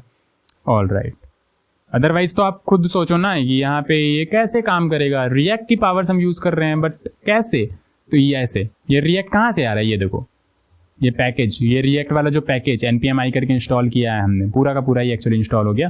तो यहाँ पे ये रिएक्ट से यहाँ पे हम लोग रिएक्ट की पावर्स ला रहे हैं, वहाँ से क्रिएट एलिमेंट कर रहे हैं, और बिहाइंड द सीन जो इसका एल्गोरिदम वगैरह है वो अपने हिसाब से काम कर रहा है। ठीक है, तो ये रिएक्ट डॉट क्रिएट एलिमेंट भी हमें समझ में आता है कि यहाँ पे आपके पास सबसे पहला तो टाइप हो गया कि क्या बेसिकली आपको टैग का क्या टाइप है वो दे दो, फिर प्रॉप्स हो गया, फिर उसके बाद यहाँ पे आपके पास चिल्ड्रन हो गया। अब चिल्ड्रन में आप बेसिकली जो भी डेटा देना है वो दे दो, कोई दूसरा एलिमेंट देना है दूसरा एलिमेंट भी दे सकते हो। लाइक कुछ ऐसा होता, मान लो H1 में हेलो, या H1 नहीं, मान लो यहाँ पे कुछ ऐसा होता। ठीक है, खुद भी एक बार लिख के देखो, आपको समझ में आएगा डेफिनेटली। यहाँ पे आपके पास एक डिव है और फिर डिव के अंदर आपके पास एक पैराग्राफ है हेलो। ठीक है, अब ये कैसे कन्वर्ट होगा इसमें रिएक्ट डॉट क्रिएट एलिमेंट में, देखो अभी दिखाता हूँ। ठीक है, यहाँ पे मैंने लिखा रिएक्ट डॉट क्रिएट एलिमेंट। ये क्या ले रहा होता है? 3 चीज़ें। ठीक है, बिल्कुल प्रॉपर सीक्वेंस में लिखते हैं। सबसे पहला क्या होगा आपके पास? टाइप, बेसिकली टैग नेम, तो वो डिव हम लोग यहाँ पे यूज़ कर रहे हैं, डिव। बहुत बढ़िया। फिर उसके बाद दूसरा क्या होता है? प्रॉप, तो प्रॉप तो कुछ नहीं है, नल दे देंगे। ये देखो डिव के पास कोई प्रॉप है क्या? नहीं, तो नल दे दिया हमने। फिर इसके बाद क्या आता है? चिल्ड्रन डेटा, इसके अंदर जो भी है। तो इसके अंदर क्या है? ये पैराग्राफ है, तो क्या डायरेक्टली पैराग्राफ पास कर सकते हैं? नहीं, डायरेक्टली तो पैराग्राफ हम यहाँ पे कैसे पास करेंगे? ये तो स्ट्रिंग फॉर्मेट में हमें देना होता है, तो ये तो यहाँ पे स्ट्रिंग फॉर्मेट में आ रहा होगा, तो कैसे करेंगे? तो अगेन हम लोग यहाँ पे ज़्यादा कुछ नहीं, रिएक्ट डॉट क्रिएट एलिमेंट का यूज़ करेंगे। ये देखो रिएक्ट डॉट क्रिएट एलिमेंट। और ये आपको अभी कंफ्यूजन हो रहा होगा कि कहाँ पे ये कर्ली ब्रेसेस देना है, कहाँ पे नहीं देना है। तो ये देखो, ये तो आपका जावा स्क्रिप्ट है ना, ये पूरा का पूरा जावा स्क्रिप्ट हम लोग लिख रहे हैं, तो यहाँ पे तो कर्ली ब्रेसेस देने की नीड नहीं है। थोड़ा थोड़ा आ रहा है अभी, कंफ्यूजन है, नहीं, कोई दिक्कत वाली बात नहीं है, धीरे धीरे और सब आ जाएगा। तो ये कर्ली ब्रेसेस मैंने लगाया, तो ये पूरा का पूरा तो जावा स्क्रिप्ट ही लिख रहे हैं। ये पैरामीटर हम पास कर रहे हैं, डिव, नल, फिर रिएक्ट डॉट क्रिएट एलिमेंट, क्योंकि इसके अंदर भी एक एलिमेंट है। ठीक है, तो react dot create element nesting कर दिया हमने। ऑल राइट, अब यहाँ पे अगेन वही 3 चीज़ें। सबसे पहला टाइप, तो पैराग्राफ इस तरीके से नहीं, पैराग्राफ। फिर दूसरा प्रॉप्स, तो प्रॉप्स तो अगेन नल है। मान लो यहाँ पे प्रॉप्स कुछ देना होता तो कैसे देते? मान लो यहाँ पे स्टाइल प्रॉप ही देना है, तो कैसे देंगे? वही कर्ली ब्रेसेस लगाएंगे, बेसिकली प्रॉप्स पास करना है तो की वैल्यू पेयर में होगा। तो की हमारा मान लो स्टाइल देना चाहते हैं और इसका वैल्यू तो ऑब्जेक्ट फॉर्मेट में होगा। ठीक है, बैकग्राउंड कलर रेड। और यहाँ पे 2 कर्ली ब्रेसेस हमने क्यों नहीं लगाया? पूरा जावा स्क्रिप्ट ही है, तो क्यों लगाना है 2 कर्ली ब्रेसेस?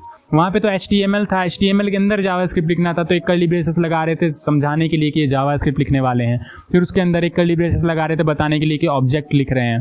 ठीक है, लेकिन यहाँ पे तो ऐसा नहीं है ना, ये पूरा का पूरा जावा स्क्रिप्ट हम लोग लिख रहे हैं। तो ये कर्ली ब्रेसेस, पहला जो यहाँ पे कर्ली ब्रेसेस है, देखो, अरे यार, की वैल्यू पेयर में लिखना था ना प्रॉप्स, इस तरीके से।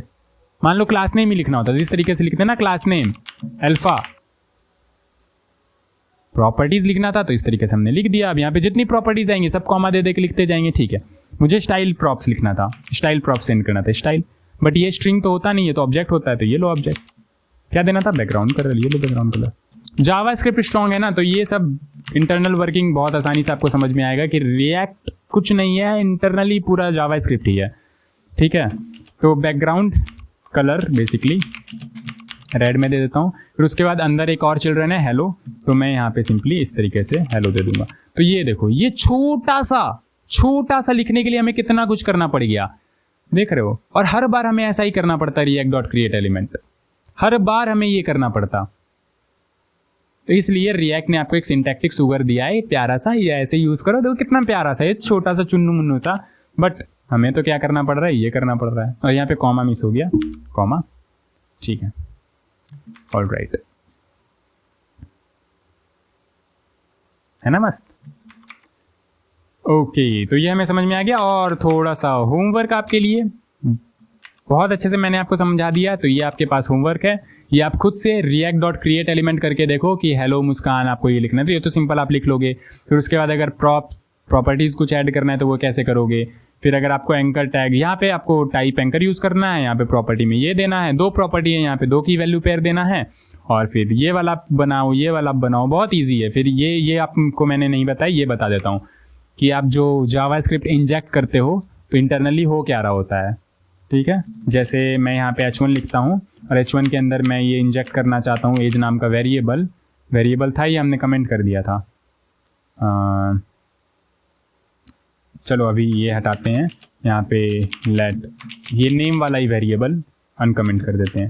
तो नेम वाला जो वेरिएबल है ये हम यहाँ पे इंजेक्ट कर रहे हैं, ये इस तरीके से नेम। तो ये कैसे हो रहा होता है, अगेन उसी तरीके से react.create एलिमेंट, ठीक है। और फिर यहाँ पे 3 चीज़ें, सबसे पहला तो टैग या टाइप, फिर उसके बाद प्रॉपर्टीज़, तो प्रॉपर्टीज़ तो यहाँ पे कुछ नहीं, प्रॉपर्टीज़ बेसिकली प्रॉप्स, कुछ नहीं है, नल है ना। फिर उसके बाद चिल्ड्रन, तो चिल्ड्रन यहाँ पे आपको जावास्क्रिप्ट, चिल्ड्रन क्या, जावास्क्रिप्ट, ये नेम वाला वेरिएबल, तो एज इट इज़ नेम वाला वेरिएबल पास कर दो, हो गया, बस इतना सही होता है। अच्छा हाँ, नहीं आ रहा है क्यों, h1 is not defined, 1 minute कुछ तो कर। अच्छा h1 को यहाँ पे सबसे पहले तो स्ट्रिंग में दो, और यहाँ पे नेम वेरिएबल इस तरीके से हम यूज़ कर रहे हैं, ये देखो आ गया, माइनस कुमार लाल 2 बार क्यों आ रहा है, क्योंकि यहाँ पे इसको हमने कमेंट नहीं किया, ये कमेंट कर देते हैं। ऑलराइट, अच्छा अगर यहाँ पे ऐसा होता कुछ तो माई नेम इज़, फिर ये इस तरीके से आता तो कुछ नहीं, ये पूरा का पूरा एक स्ट्रिंग में आप रैप कर देते इस तरीके से, ये इस तरीके से। अच्छा हाँ ये देखो, बट यहाँ पे तो इस तरीके से ये नेम आ गया। तो आपको पता है यहाँ पे टेम्पलेट लिटरल यूज़ होगा इस तरीके से। 1 minute, I am so sorry, template literal तो ऐसा होता है ना। तो बहुत सारे तरीके हैं, मैं और बताता हूँ यहाँ पे और किस तरीके से आप लिख सकते हो इसको। ये देखो, तो ये वाला जो है ये आपका इसमें कन्वर्ट हो गया, देख रहे हो। तो इसलिए मैं इसको कंपेयर कर रहा था कि यहाँ पे ये जो भी आप लिखते हो वो एट दी एंड यहाँ पे आपका टेम्पलेट लिटरल टाइप ही है, ठीक है। ये जो एम्बेडिंग आप यहाँ पे कर रहे हो नथिंग बट टेम्पलेट लिटरल, और कुछ नहीं है। तो अब टेम्पलेट लिटरल के अंदर आप जो भी लिखते हो वही सेम यहाँ भी लिख सकते हो। टेम्पलेट लिटरल के अंदर आप क्या लिखते हो, एक्सप्रेशन लिख रहे होते हो, ठीक है। फंक्शन यूज़ कर सकते हो, वेरिएबल यूज़ कर सकते हो, टर्नरी ऑपरेटर यूज़ कर सकते हो। तो यहाँ भी आप वही कर सकते हो, क्योंकि एट द एंड यहाँ पे वही चीज़ हो रही है। ओके ठीक है। तो आपको दिख रहा है ना यहाँ पे प्रॉपर, देखो मानस कुमार लाल। एरर कुछ आ रहा था क्या, रिलोड करोगे तो गायब हो जाएगा, ठीक है। बोलते बोलते मैं थक गया हूँ एक्चुअली। और एक तरीका है कि यहाँ पे आप मल्टीपल चिल्ड्रंस इस तरीके से देना है, आप दे सकते हो, जैसे माई नेम इज़, फिर उसके बाद आपको यहाँ पे वेरिएबल देना है तो यहाँ पे दे सकते हो। तो पहला चिल्ड्रन ये हो गया, दूसरा चिल्ड्रन ये हो गया, तो यहाँ पे आपको ये देखो माई नेम इज़ मानस कुमार, और स्पेस गायब हो गया क्योंकि ये पूरा का पूरा टच में आ रहा है। यहाँ एक स्पेस दे दोगे तो स्पेस आ जाएगा, ठीक है। मल्टीपल एलिमेंट इसी तरीके से आप दे सकते हो। मान लो react.create एलिमेंट ही करना है आपको, तो यहाँ पे अभी हमने किया था ना react.create एलिमेंट, ये देखो, तो ये हो गया एक एलिमेंट, फिर इसी तरीके से दूसरा एलिमेंट, तीसरा एलिमेंट, इस तरीके से आप नेस्टिंग कर सकते हो। और कॉमा लगा देना ध्यान से, क्योंकि ऑब्जेक्ट के अंदर आप ये पूरा का पूरा लिख रहे हो, ठीक है। ऑब्जेक्ट नहीं, ये बेसिकली पैरामीटर के अंदर पूरा का पूरा लिख रहे हो। तो सिंटैक्स वाइज अगर थोड़ा बहुत कन्फ्यूजन है तो वो जावास्क्रिप्ट का प्रॉब्लम है। इट मीन्स कि जावास्क्रिप्ट आपका बहुत अच्छे से बिल्ड नहीं हो पाया है अभी तक। लॉजिक में आपको प्रॉब्लम है सोचने में कि मैंने तो यहाँ पे तुरंत लिख दिया, कहाँ कॉमा लग रहा है, कहाँ क्या लग रहा है, वो तो मुझे तो समझ में आ रहा है, आपको नहीं आ रहा है। दैट मीन्स कहीं ना कहीं आपको ये अंडरस्टैंडिंग नहीं है कि फंक्शन के अंदर हम लोग किस तरीके से पैरामीटर पास कर रहे होते हैं, ऑब्जेक्ट के अंदर किस तरीके से हम लोग की वैल्यू पर पास कर रहे होते हैं, कॉमा वगैरह कैसे लगा रहे होते हैं, वो सब कुछ। तो ये बेसिक सी चीज़ें हैं, बाकी तो बहुत ज़्यादा कुछ है नहीं। तो ये नेस्टेड करके इस तरीके से मल्टीपल एलिमेंट्स भी आप, मल्टीपल चिल्ड्रंस भी आप दे सकते हो, ठीक है। तो ये भी आपको समझ में आ गया। तो ये सब आपके होमवर्क्स हैं, ठीक है, ये आप कर लेना, ओके, ठीक है। फिर उसके बाद ये थोड़ा सा बढ़िया है, ये भी आपके पास है कि एक एलिमेंट के अंदर दूसरा एलिमेंट है तो आप कैसे लोगे, ठीक है। फिर एक एलिमेंट के अंदर 2 एलिमेंट है तो वही react.create एलिमेंट 2 बार करोगे। फिर उसके अंदर आप देखते जाओ, सीक्वेंस में देखते जाओ कि पहले तो पहला एलिमेंट आप क्रिएट करोगे डॉक्यूमेंट react.create एलिमेंट का यूज़ करके, टैग नेम आपका ये होगा, प्रॉपर्टी में आप सिर्फ और सिर्फ ये क्लास नेम वाला दोगे। फिर उसके बाद चिल्ड्रन में तो ये पूरा का पूरा एलिमेंट ही है ना। तो फिर अगेन react.create एलिमेंट करना होगा 2 बारी, क्योंकि ये 2 एलिमेंट है, एक एलिमेंट और ये दूसरा एलिमेंट। तो एक एलिमेंट 2 एलिमेंट आप बनाओगे, पहले एलिमेंट में ये टाइप अगेन, फिर उसके बाद प्रॉप्स कुछ नहीं है डेटा, फिर इसमें भी प्रॉप्स कुछ नहीं है ये डेटा, और ये सब कैसे लिखना होता है ये सब मैंने आपको बता दिया है। तो एक बार ट्राई करना, और अगर नहीं होता है तो आप मुझे बोलना, नेक्स्ट लेक्चर में मैं अगेन ये आपको करके दिखा दूंगा। तो ये कुछ आपके होमवर्क क्वेश्चंस हैं। एक चलो कॉम्प्लेक्स सा मैं करके दिखा देता हूँ, लाइक ये वाला जो है ना, div class name is equal to card, और div की जगह d लिख दिया मैंने गलती से, तो आप इसको करेक्ट कर लेना, ठीक है। ये वाला जो है ना कि div और इसके अंदर क्या है, पैराग्राफ, 2 पैराग्राफ है ना, एक h1 है एक पैराग्राफ है, हेलो यूजर डॉट नेम, एक h1 है यहाँ पे, हेलो यूजर डॉट नेम। अब यूजर डॉट नेम लिख रहा है, दैट मीन्स यूजर आपका एक ऑब्जेक्ट है, तो चलो एक ऑब्जेक्ट बना लेते हैं यहाँ पे, ठीक है। अब ये सब तो समझ में आनी चाहिए, यूजर डॉट लगा के वो एक्सेस कर रहा है, दैट मीन्स यूजर एक आपका ऑब्जेक्ट होगा, ठीक है। इसके अंदर कुछ नेम होगा, MANASKUMARLAL, ऑल राइट। तो यूजर डॉट नेम वही हम लोग यहाँ पे एक्सेस कर रहे हैं, यूजर डॉट नेम। फिर पैराग्राफ में क्या है आपके पास, पैराग्राफ में है you are user dot age plus 1 years old, ठीक है। तो यहाँ पे वही लिख देते हैं, you are user dot age years old, ठीक है। और कुछ था क्या, और यहाँ पे क्लास नेम दे रखा है एक, तो डिफ में यहाँ पे क्लास नेम क्या था क्लास नेम, कार्ड, ठीक है। तो ये लो कार्ड, तो ये हमें प्रॉपर अभी दिख रहा होगा यहाँ पे, ये देखो दिख रहा है, hello Manas Kumar Lal, you are years old user dot age. अच्छा एज हमने यहाँ पे दिया नहीं है, ठीक है, इसलिए नहीं आ रहा है, तो एज दे देते हैं 30 नहीं 21। तो यहाँ पे आपके पास आ रहा है you are 21 years old, hello Manas Kumar Lal, you are 21 years old, ठीक है। अगर आप यहाँ पे अगेन जैसे यहाँ पे +1 कर रखा था इन्होंने, हम भी अगर यहाँ पे +1 कर दे, जो कि कर सकते हैं, कोई दिक्कत वाली बात नहीं है, 22 यहाँ पे आ जाएगा, 22 ईयर्स ओल्ड। दिक्कत वाली बात ये है कि यहाँ पे रिएक्ट डॉट क्रिएट एलिमेंट में कैसे कन्वर्ट करेंगे, तो छोटे छोटे स्टेप में आपको सोचना है। सबसे पहला तो पहला एलिमेंट बनाओ div वाला, तो रिएक्ट, सबसे पहले तो जावा स्क्रिप्ट लिखना है ना, तो इस तरीके से कर्ली ब्रेसेस ओपन क्लोज, फिर रिएक्ट डॉट क्रिएट एलिमेंट, और फिर यहाँ पे 3 चीज़ें, सबसे पहला तो टैग नेम div, फिर उसके बाद प्रॉप्स, तो प्रॉप्स आपके पास एक क्लास नेम है, तो इस तरीके से ऑब्जेक्ट में देंगे, की value pair class name card, बहुत बढ़िया। फिर उसके बाद हमारे पास 2 एलिमेंट है, तो 2 एलिमेंट हमें बनाना पड़ेगा यहाँ पे अगेन, तो रिएक्ट डॉट क्रिएट एलिमेंट, ये हो गया हमारा पहला एलिमेंट और ये हो गया हमारा दूसरा एलिमेंट। कितने भी चिल्ड्रन हम यहाँ पे पास कर सकते हैं डेफिनेटली, तो 2 चिल्ड्रन है तो 2 चिल्ड्रन हमने यहाँ पे क्रिएट कर लिया, ठीक है। अब पहले चिल्ड्रन में आपके पास है h1, तो ये हो गया हमारा h1, प्रॉप्स कुछ है नहीं तो नल छोड़ देंगे, ठीक है। फिर उसके बाद डेटा है हमारे पास हेलो यूजर नेम, ठीक है। तो यहाँ पे टेम्पलेट लिटरली यूज़ कर लेते हैं इस तरीके से, हेलो, और यहाँ पे इस तरीके से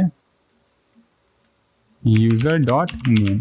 देख रहे हो जैसे यहाँ कर रहे हैं वैसे ही यहाँ भी करना है, और कुछ अलग बात है नहीं। इसको कॉपी कर लेते हैं, फिर यहाँ पे पैराग्राफ है और प्रॉप्स कुछ है नहीं तो नल, और फिर उसके बाद टेम्पलेट लिटरल का यूज़ करके you are user plus age plus 1 user dot age plus 1 years old. तो आई बिलीव यहाँ पे ठीक से काम करना चाहिए। थोड़ा सा सिंटैक्स बिगड़ा हुआ क्यों लग रहा है, अच्छा यहाँ पे टेम्पलेट लिटरल में डॉलर भी लगाना होता है यहाँ पे, ठीक है। तो ये देखो अभी भी बिल्कुल एग्जैक्ट सेम ही आ रहा है, जबकि मैंने इसको कमेंट कर रखा है, तो ये इससे आ रहा है, ठीक है। और बाहर थोड़ा गाना वाना बज रहा है, अभी जाने देते हैं।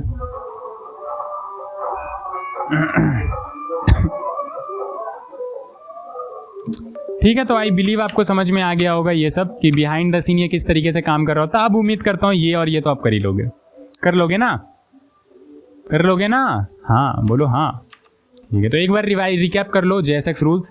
तो must return single parent element, single parent element ही रिटर्न करेगा। अब सिंगल पेरेंट एलिमेंट रिटर्न करने के लिए या तो आप div के अंदर रैप कर दो, या फिर आप खाली फ्रेगमेंट का भी यूज कर सकते हो, JSX के अंदर ये अलाउ करता है रिएक्ट, ठीक है।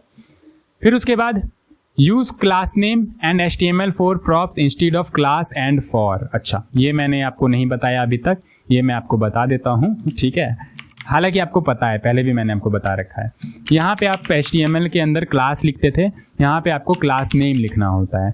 HTML के अंदर आप फॉर लिखते थे, यहाँ पे आपको HTML फॉर लिखना होता है इस तरीके से कैमल केस में, ठीक है, और भी काफ़ी सारे एट्रीब्यूट्स हैं, और भी एट्रीब्यूट्स तो नहीं कहना चाहिए, यहाँ पे प्रॉप्स कहना चाहिए। तो ऐसा कह सकते हैं कि HTML के काफ़ी सारे ऐसे एट्रीब्यूट्स हैं जिनका नाम चेंज कर दिया गया है रिएक्ट के प्रॉप्स में। नहीं समझ में आया? अरे ऐसे समझो कि जब HTML में एट्रीब्यूट्स थे ना, क्लास, फॉर, ये सारी की सारी चीज़ें, तो यहाँ पे एट्रीब्यूट्स ही हैं, बस उनको प्रॉप्स बोलते हैं। और उन प्रॉप्स में कुछ प्रॉप्स में चेंजेस हैं, जैसे क्लास को हम लोग क्लास नेम बोलते हैं, फॉर को हम लोग HTML4 बोलते हैं। ठीक है, अगर क्लास लिख दोगे ना, यहाँ पे क्लास लिख दोगे, एक मिनट, क्लास लिख दोगे तो यहाँ पे आपको ये एरर में बोल रहा होगा कि property class, did you mean class name, आपने ये क्या प्रॉपर्टी क्लास दे दिया, आपका क्लास नेम से मतलब है क्या? और यहाँ पे अगर आप कुछ लिखोगे तो डेफिनेटली ये रन कर रहा है, कोई दिक्कत वाली बात नहीं है, बट अगेन ये मुझे एरर दे रहा है कि आप क्लास क्यों लिख रहे हो, यहाँ पे क्लास नेम लिखो, क्लास नेम लिखो, क्लास नेम। ठीक है, तो अब ये कुछ एट्रीब्यूट्स वगैरह में चेंजेस हैं, तो उसका रीज़न ये है कि ये कंपाइल होता है जावास्क्रिप्ट में। जावास्क्रिप्ट के अंदर HTML लिख रहे हो, बट कंपाइलेशन के दौरान ये पूरा का पूरा जावास्क्रिप्ट में ही तो कंपाइल होगा ना। अब जावास्क्रिप्ट में आप ध्यान से सोचो, क्लास यूज कर सकते हो क्या? क्यों नहीं कर सकते हैं? अरे क्लास एक रिजर्व वर्ड है, जावास्क्रिप्ट में क्लास एक रिजर्व वर्ड है। जावास्क्रिप्ट में फॉर एक रिजर्व वर्ड है, फॉर लूप है डेफिनेटली। जावास्क्रिप्ट में फॉर एक रिजर्व वर्ड है, क्लास एक रिजर्व वर्ड है, तो क्लास के जगह क्लास नेम यूज करेंगे, फॉर के जगह HTML4 यूज करेंगे। और भी जो भी चीज़ें हैं जो कि जावास्क्रिप्ट में रिजर्व वर्ड हैं, उसका नाम हम लोग चेंज करके यहाँ पे थोड़ा बहुत यूज़ करते हैं। ठीक है, तो आपको प्रोजेक्ट्स के दौरान मिल रही होंगी काफ़ी सारी चीज़ें, और भी हो सकता है मिल रही हो। ठीक है, तो ये सब क्वेश्चंस मैंने ले रखे हैं। नेक्स्ट लेक्चर में पूरा का पूरा मैं आपको अंडरस्टैंडिंग दे रहा हूँ। ये डेवलपमेंट पॉइंट ऑफ व्यू से आप अंडरस्टैंड कर लो कि इस तरीके से काम करते हैं। ऑलराइट, बाकी बहुत हद तक तो मैंने इंटरनल भी आपको बता दिया। Self closing tags are used for elements without children. अब जिन एलिमेंट्स में, एक मिनट रुक जाओ, मैं क्या बोल रहा हूँ, जिन एलिमेंट्स के अंदर चिल्ड्रन नहीं होते हैं, हाँ अब सही है, जिन एलिमेंट्स के अंदर चिल्ड्रन नहीं होते हैं वो सेल्फ क्लोजिंग टैग यहाँ पे आप बनाते हो उसे। मतलब कुछ समझ नहीं आया, मुझे भी समझ नहीं आया एक्चुअली, मैंने थोड़ा सा गड़बड़ तरीके से बोल दिया। ठीक है, सही तरीके से अब मैं बोलता हूँ। देखो, ऐसे एलिमेंट्स जिसका कोई चिल्ड्रन नहीं होता है, मतलब अगर आप H1 बना रहे हो तो H1 का तो कोई ना कोई चिल्ड्रन होगा। हाँ, पैराग्राफ बना रहे हो तो पैराग्राफ का कोई ना कोई चिल्ड्रन होगा। हाँ, तो ऐसा कौन सा एलिमेंट है जिसका चिल्ड्रन नहीं होता है? BR टैग, याद है HTML में ऐसे BR लिखते थे, BR, इसका कोई चिल्ड्रन नहीं होता था। इस तरीके से इसको हटा दो, इस तरीके से लिखते थे। याद करो यार, HTML भी भूल गए, HTML में BR ऐसे लिखते थे। हॉरिजॉन्टल रूल लिखना होता था तो HR, इस तरीके से, ये देखो HR, ठीक है, इस तरीके से लिखते थे। अभी यहाँ पे ये मुझे दूसरा वाला भी ऐसे लाके दे रहा है, HR ऐसे लिखते थे। इमेज टैग लिखना होता था तो इमेज टैग हम लोग ऐसे लिखते थे, यहाँ पे ये नहीं होता था, इस तरीके से लिखते थे। देख लो, अब जाके HTML में दिखाई देता हूँ, है तो यहाँ पे HTML, ये देखो कहाँ गया HTML, index.html, ये देखो यहाँ पे मैं इमेज लिखता हूँ, ये देखो है ये दिख रहा है। ठीक है, देखो मैं BR लिखता हूँ, दिखा, HR लिखता हूँ। तो ऐसे जो भी एलिमेंट्स जिसके अंदर कोई चिल्ड्रन नहीं है वो रिएक्ट में सेल्फ क्लोजिंग कर दिया जाता है, मतलब कि यहाँ पे खुद में इस तरीके से क्लोज कर दिया जाता है। HTML में तो ऐसा नहीं करना है, HTML में तो नहीं, यहाँ पे करना जरूरी है, अदरवाइज आपको ये एरर मिल रहा होगा। देख रहे हो, सिंटैक्स गलत हो रहा है, यहाँ पे सेल्फ क्लोजिंग करना जरूरी है।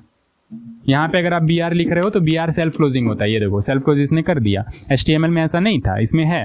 HR अगर आप लिख रहे हो तो यहाँ पे ये सेल्फ क्लोजिंग होगा, तो ये ध्यान रखना है। ये सब JSX के सिंपल छोटे मोटे से रूल्स हैं।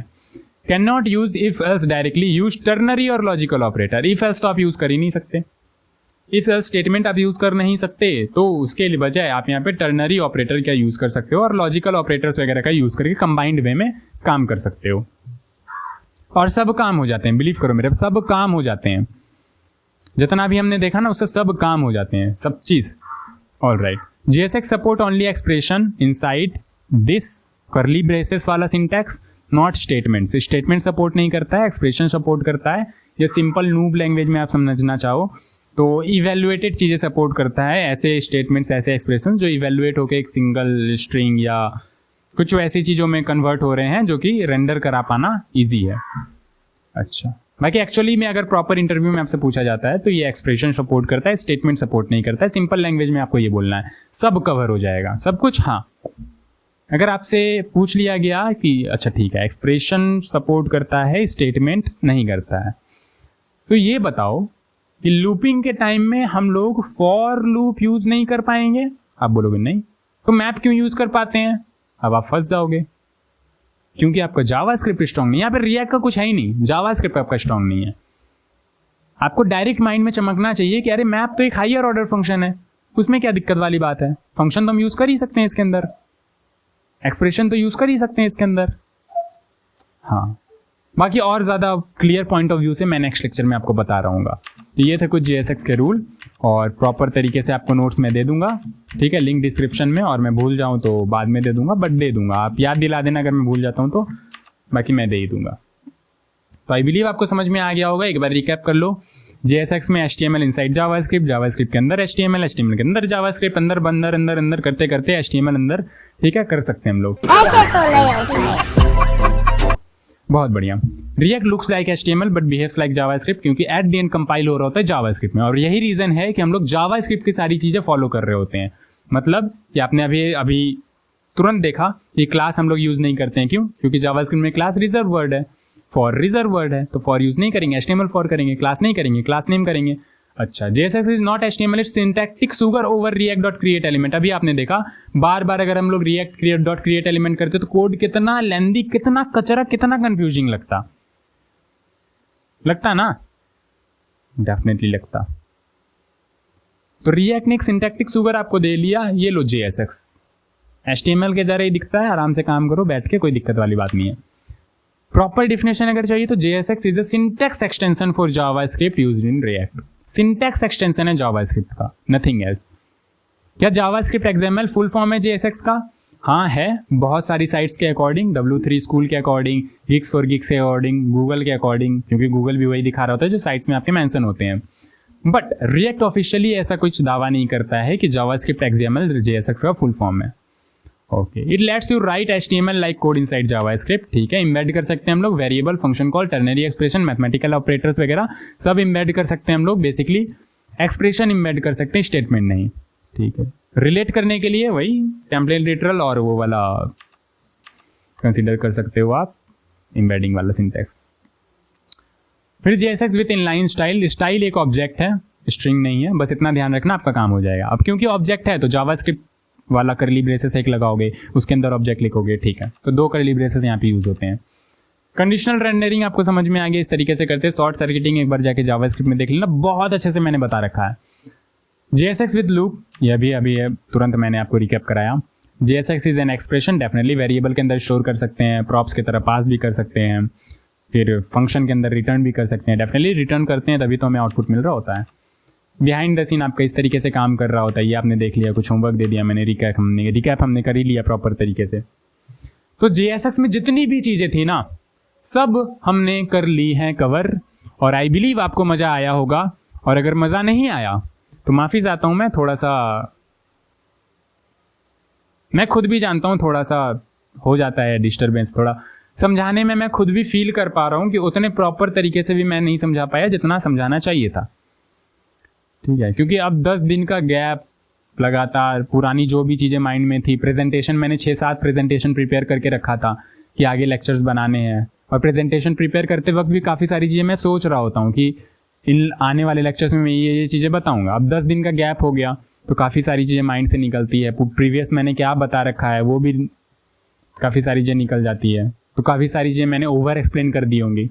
जो मैंने प्रीवियस लेक्चर में बताया होगा, हो सकता है कुछ काफ़ी सारी चीज़ें मैंने रिपीट कर दी, तो वो हो गया, आप कुछ नहीं कर सकते हैं। बट अभी से थोड़ा थोड़ा 1-2 लेक्चर्स के बाद आपका प्रॉपर कवर हो जाएगा। बट दिक्कत वाली बात अभी एक और है, ये है कि आज रात भर में या जहाँ भी मैं ये लेक्चर प्रिपेयर कर रहा होता हूँ, जो सेटअप है हमारा, दोस्त के घर पे कर रहा होता हूँ, और दोस्त का ये जो भी रूम है जहाँ पे है, वहाँ बाढ़ का पानी अब आने वाला ही है। आज रात भर में नहीं तो कल परसों, अब जब भी आ जाए, जब तक नहीं आता तब तक तो बनाऊँगा, लेकिन अगर आ गया तो उसके वजह से फिर अगेन 2-3 दिन और लेट होगा, फिर उसके बाद कंटिन्यू करेंगे। फिर उसके बाद 30 का टिकट है नोएडा का, नोएडा जा रहा हूँ। अब शिफ्टिंग के लिए जा रहा हूँ तो डेफिनेटली उसमें भी 1 सप्ताह जाएगा एडजस्ट होने में। वहाँ फ्लैट लेना है, रहना है, खाना पीना अरेंज करना है, तो बहुत सारी चीज़ें हैं। तो एडजस्ट करने में थोड़ा घर की फीलिंग अलग होती है, बाहर जाने में थोड़ा लग ही जाता है 1 सप्ताह एडजस्ट होने में। और एक बार एडजस्ट हो गया फिर उसके बाद सेटअप भी हमारा घर पे रहेगा, मतलब जहाँ मैं रह रहा हूँ वहीं पे सेटअप भी रहेगा, वहीं पे पूरा पीसी वगैरह सब कुछ रहेगा, वहीं पे सारी की सारी चीज़ें रहेगी। जब मन होगा मुँह उठा के वीडियो बना दूंगा मैं, और बहुत तेज़ी से आगे बढ़ रहा हूँगा। तो जो भी चीज़ें आपकी अभी छूट रही है ना, या आपको लग रहा है कि लेट हो रहा है, मैं सब कवर कर दूंगा। इतना सा भरोसा रखो आप पे। अगर कुछ हो गया मुझे, मतलब तबीयत वगैरह बिगड़ गई या ऐसा कुछ अनकंडीशनली सा हो गया, तो मैं कुछ नहीं कह सकता, लेकिन अगर ठीक ठाक रहा तो मैं सब कुछ और बहुत तेज़ी से कवर कर दूंगा वहाँ जाने के बाद। 30 को मैं जा रहा हूँ, तो अराउंड नेक्स्ट मंथ मैं प्रॉपर तरीके से सारी की सारी चीज़ें कवर कर रहा हूँगा। ठीक है, इंटरव्यू जैस भी हो सकता है इस मंथ में हम लोग कंटिन्यू कर दे, या देखते हैं। ठीक है, जैसे जैसे टाइम मिलता है मैं कर देता हूँ, ऐसा नहीं है कि मैं जानबूझ के ऐसा कर रहा हूँ, ऐसा कुछ नहीं है। ठीक है, मिलते हैं नेक्स्ट लेक्चर में, तब तक के लिए बाय बाय। एंड पढ़ते रहो, रिवाइज कर लो, तब तक अभी ये नहीं आ रहा रिवाइज कर लो। ठीक है, चलो जाओ पढ़ो।